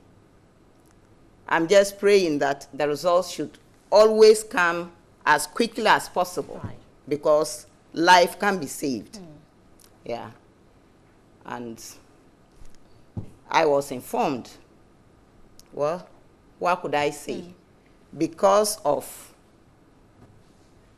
awareness creation like what we're doing now, I knew there were many women in Ghana and elsewhere who have had either one breast gone or both. But then someone was like, Auntie, it's like, it's not good. I said, it doesn't matter. The breast will go and I will live. And God has answered it. Every word that comes from our mouth, let's take it as a prayer. And that's what has happened. On the 27th of September 2006, I went to theater for the mastectomy, if I'm right with the pronunciation. I had to start learning those words because I had to read around it. Yes. And I spent about 2 weeks or so in Korle Bu. I was to go in for radiation therapy. I went with a student nurse. I don't know what happened there, but I never really went back to that side. That's why I say it's the will of God. I never did the radiotherapy, but I did chemotherapy. And I listened to my body. Then I also watched. I saw I was getting kind of bloated. My face, the hands, my feet.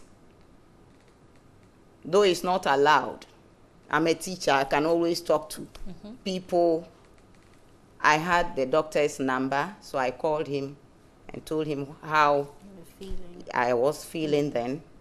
And he asked me to come in so that they checked. This was after the 3rd course of the chemotherapy.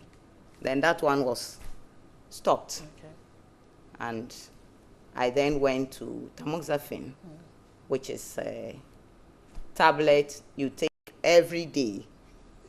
And that doesn't sound too amusing. Well, not too amusing, but then I needed to live. So I went by it strictly for about 3 years. And then I think for some time, my menstrual period, when I started with the chemotherapy, it ceased. Then after some time, it started to come. Again, I reported to the hospital. let us make the doctors or health personnel our friends. Report everything. They are human beings. Out there, I was chatting with doctor, like we already know each other from who knows. This is what it should be. Feel free with them, and then you'll be fine. So I went back to report, and I was referred to the gynec unit to another doctor who also asked me to do some lab tests and others. And eventually, I forgot to mention that when I went to Kolebu, I mean, after the first results, there was a need for second opinion. It was a difficult task, but I had to be on the doctor because they had seen what it is. Let's work immediately. But I said, please give me that chance. And believe me, I would have regretted it if I hadn't done it. Because people see me now, even maybe 2 years after the surgery, will say, Mommy, no, you never had breast cancer. You only went and they took your breast. Now, if I hadn't had that second opinion, which was done by MedLab, and it brought out, doctor will mention those things, estrogen and those things that showed my kind of cancer was a hormonal one. If that didn't prove, and I had gone in for mastectomy, I would have regretted, and probably I wouldn't be here today. Very well. We're very entertained by that story, and I'm sure people have learned a lot. And you gave out some good advice about people making the doctors their friends and telling them whatever they're going through the journey, because it's not a one-day issue. You certainly went through it for many years, and you kept telling them what was going on so that they tailor it to suit you. But Dr. Nsafo, I like your view on this, because it seems Hajia is educated, and so maybe she came early, and so she got the help. What is the general lookout when it comes to the female population who respond or come early for detection and treatment? Okay, so I'm quite concerned that not everybody comes early. In fact, honestly, a lot of people don't come early. They come rather late. And it has nothing to do with educational level. You'd be surprised, people who are very well educated, super tertiary level, you think they should know better. But I think part of it has to do with our culture. Generally, we don't know too much about breast cancer. What is this cancer? And we get advice from family and friends. Auntie Zainab will tell you, people in your community will be giving you advice. This is not a disease for hospital. Pass here, try this medication, do this and do that. And when they come, it's late. But the truth is, and Auntie Zainab is my witness, breast cancer is curable when detected early, as she said. So she's 12 years a survivor.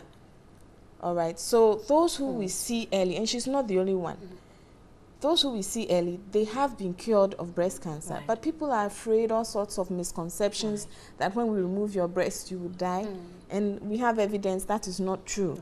And even if you come early, we don't need to remove your whole breast. When the lump is really small, we can take out only the lump and leave the breast and still treat you for breast cancer. You save your life, you save your breast.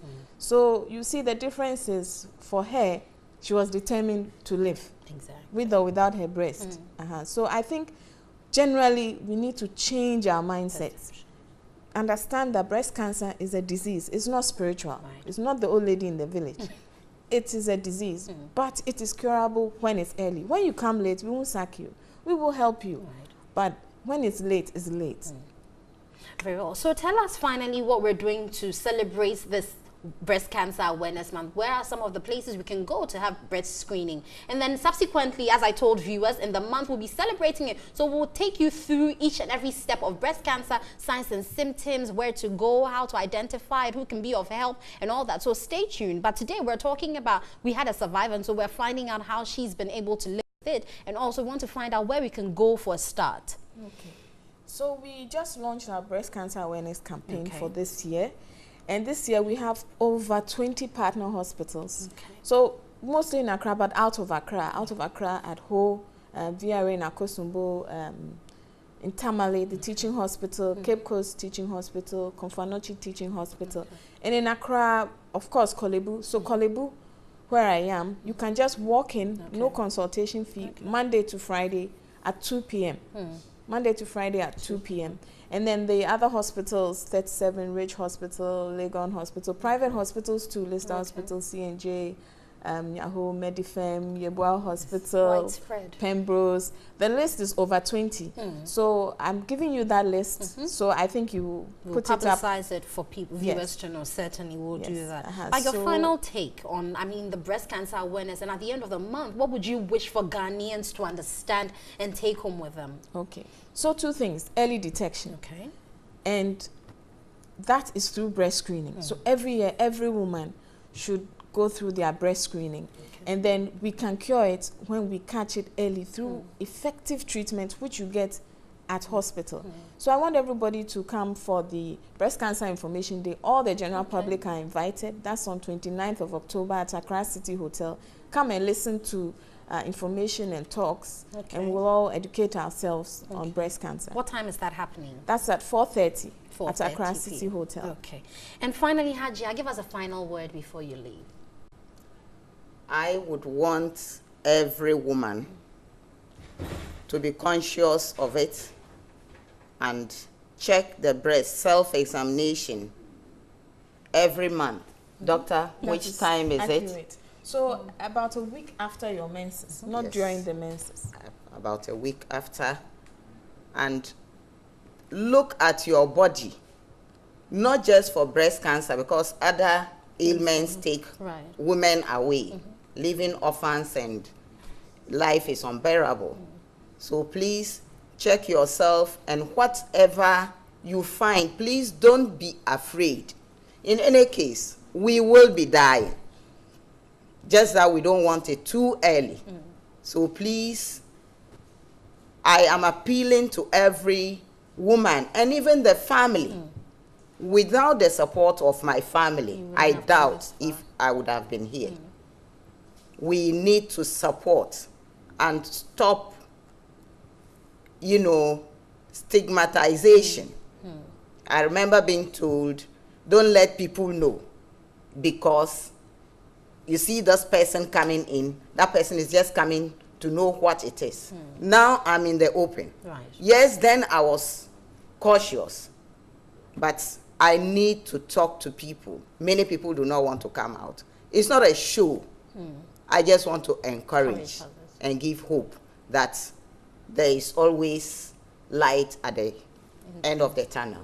Very well. On that beautiful note, I'd like to say thank you to Dr. Josephine Nsafo. She is the general surgeon with the breast unit at Kolebu Teaching Hospital. And also Hajia Zainab Mohammed Sani. She's a proprietress for Zamsa Academy West Adenta. She's also a breast cancer survivor. And to add, she was my teacher when I was in primary school. And I'm glad to have her here with me. We'll take a break. We'll be back with more here on Newday. And we're still celebrating Breast Cancer Awareness Month in this month of October. So stay with us.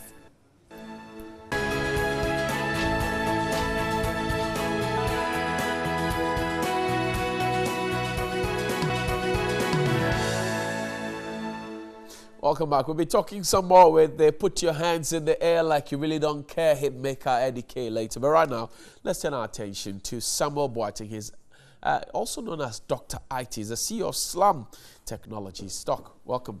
Good morning. How are you doing? I'm doing so well. Absolutely. How about you? They will have a conversation, but let's pay attention to this particular short story. Vice President is speaking. When we're done, we'll have a conversation with Dr. IT. Stay with us. More than $600,000 was spent globally to deal with cybercrime last year. The figure is expected to increase, which the Vice President said could further mar the fight against cybercrime and data protection. The National Cybersecurity Document to meet global trends is being reviewed. To encourage strong links between the universities and industry to ensure our young cybersecurity experts are battle ready. The Safer Digital Ghana campaign has been developed to respond to the increasing spate of cyber crimes and cybersecurity breaches, which would potentially undermine the gains from Ghana's digitization agenda. Currently, Figures from the Ministry of Communications indicate that 7% of the youth are active on mobile phones and the internet. The Communications Minister, Eselowusu Ekofo, spoke about new initiatives to prevent cybercrime. Insecure emails which are used for official work.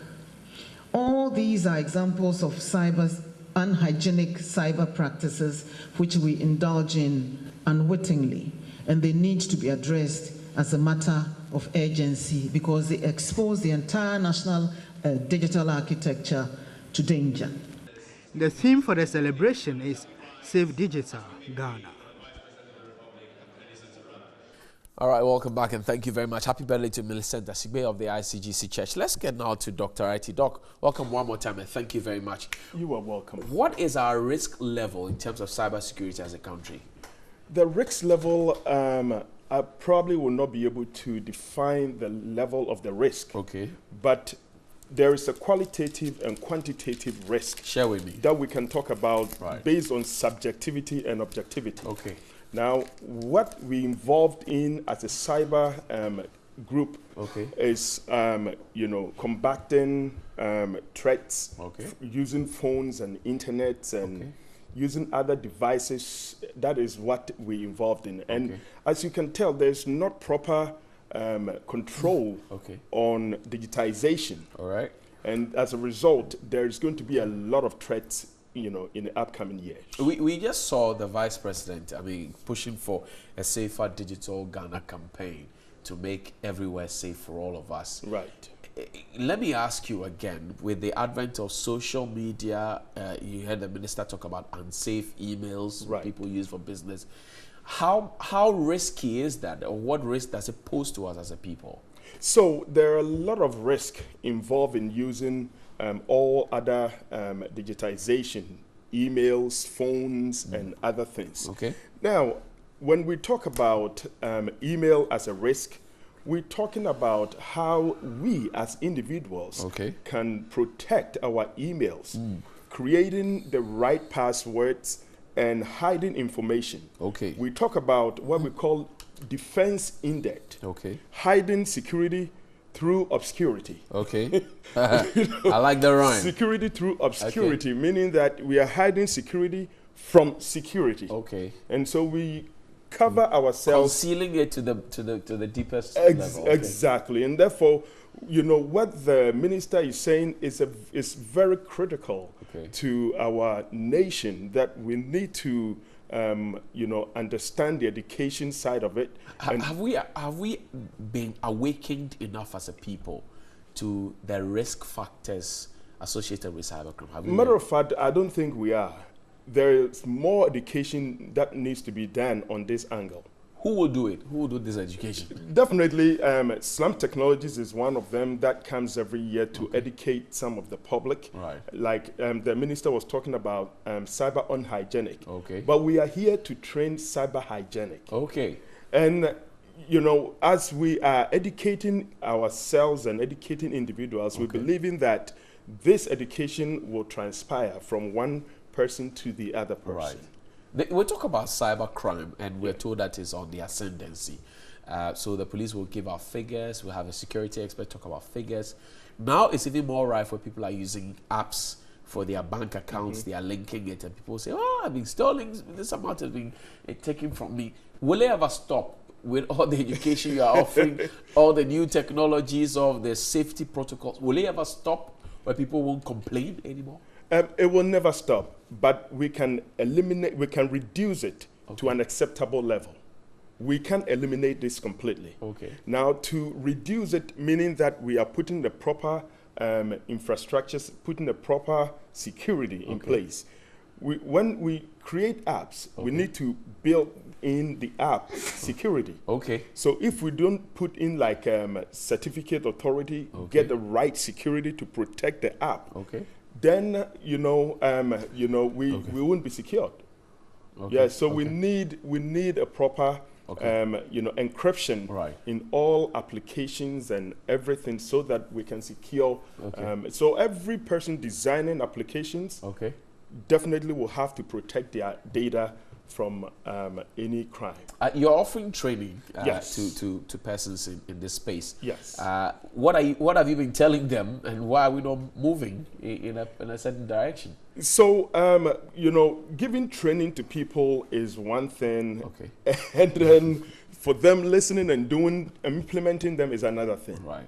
There are so many areas that we can touch when it comes to educating people, but do they take it? Okay. So there has to be a proper regulations, right, a proper rules, and a baseline that companies and individuals who create apps should follow.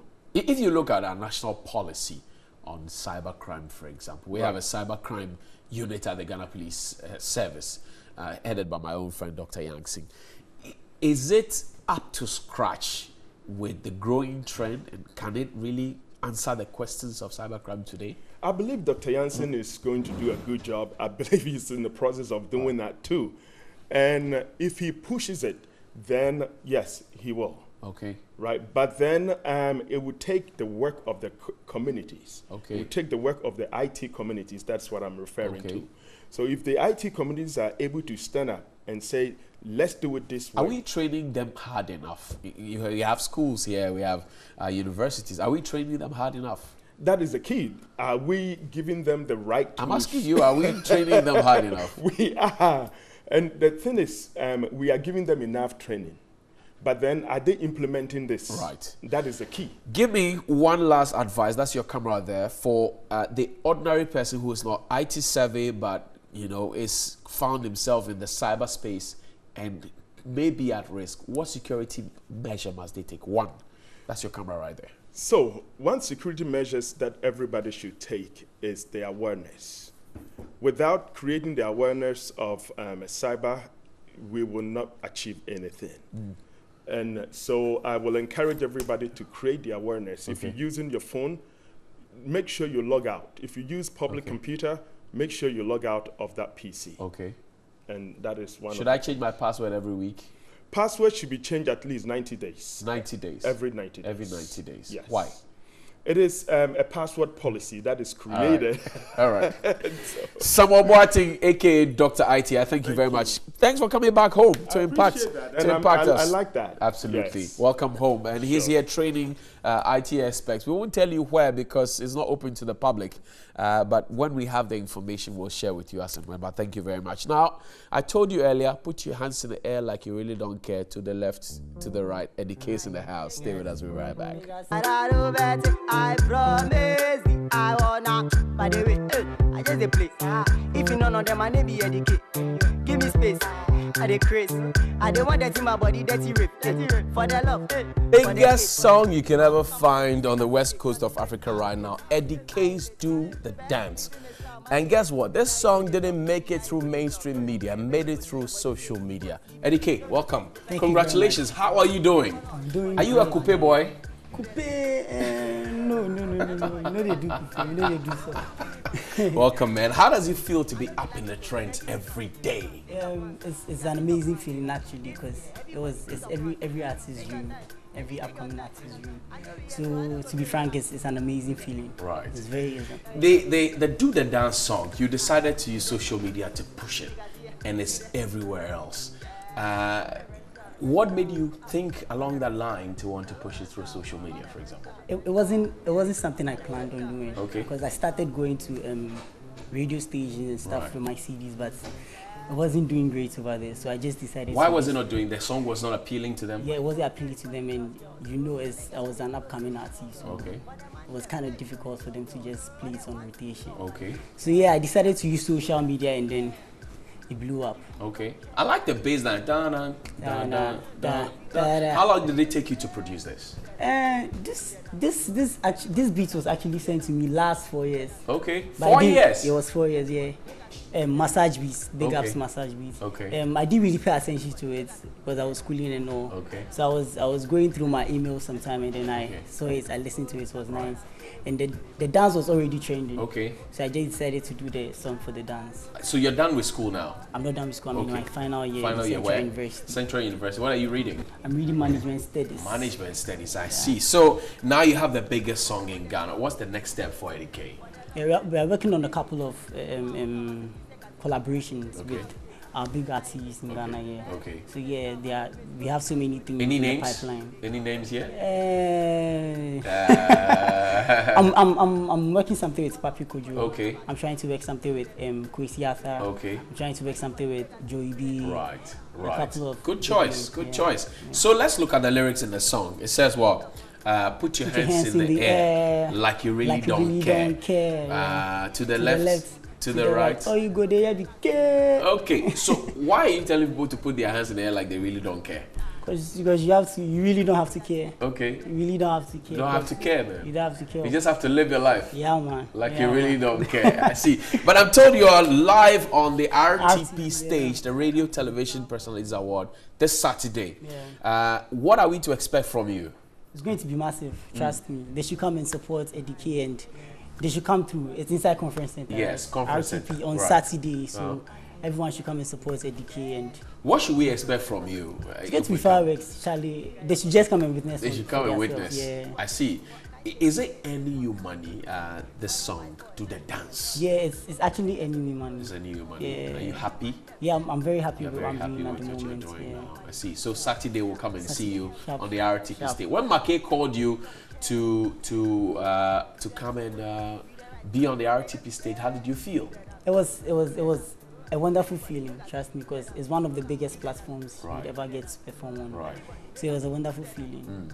Trust me. Big up to RTP, man. Big up to RTP and Make. You don't dress like the regular artist, you know, with all the blink and piercings and everything. Normal boy. Are you going to stay like this, or when the kwacha starts coming, you will change? This is actually me. This is you. Yeah, because now I'm kwacha dada. Okay, kwacha dada. Are you a church boy? I'm a church boy. You're a church boy. Do you sing in church? I don't sing. You don't sing in church, but you sing for the people. Okay. Do you play keyboard or anything? I don't play anything. Okay. I just love my music. So when your pastor sees you and he knows that you can sing publicly, but when you come to church you don't want to sing, how does he feel? What does he say? I don't have the vocals. I'm a rapper. Okay. Yeah, because I don't have the voice for. But you have not tried singing. If you try, you can sing. Yeah, for sure. Yeah. For sure. But what does your pastor say to you when he sees that? Well, yeah, I'm not singing in church. He doesn't really say anything because he doesn't really know me in person. Okay. Yeah, okay. He doesn't really know me in person, so he can't really say anything to me. Right. Right. And so, well, we're ending the show here. We'll do the dance again. If you know, EDK will teach me the right way to do the dance. But this Saturday is the Radio and Television Personalities Award. It's happening at the Accra International Conference Center. Yours truly has been nominated for 2 honors, Radio Development Shows of the Year, and I hold that title, so I want to retain it, courtesy your assistance and support. So you text RTP space JOHNNIE or RTP space B6 JOHNNIE to short code 1422. And also for TV and morning show host of the year, RTP space D3 space JOHNNIE to short code 1422. The trick is that if you download the RTP app on your Google Play Store, you get to vote more and it's cheaper. For example, 15 CDs will give you 50 votes. So now you know the trick. Make sure we bring that one home. Happy birthday, Millicent Sigbe, ICGC, and to Hanel's daughter, Miss Agambela. Happy birthday to you. So we're wrapping up. It's Wednesday, isn't it? We're doing the dance. Turn up the sound. Okay. Okay. Be like everybody, they want to take me photo. Let me get it, guy for mellow. Do I'm fast, do I'm slow, do I'm solo. You for I say you only live once. YOLO. For the boys, for the girls. To the niggas for the no says, oh well. For the man them, for the young girls. For the ones in love, but they can't tell. Yeah, so put your hands in the air, like you really don't care. Yeah, to the left, to the right. Oh, you go there, be good. Do the dance, do the dance. Everybody make us see you do the dance, do the dance, do the dance. Everybody make us see you do the dance, do the dance, do the dance.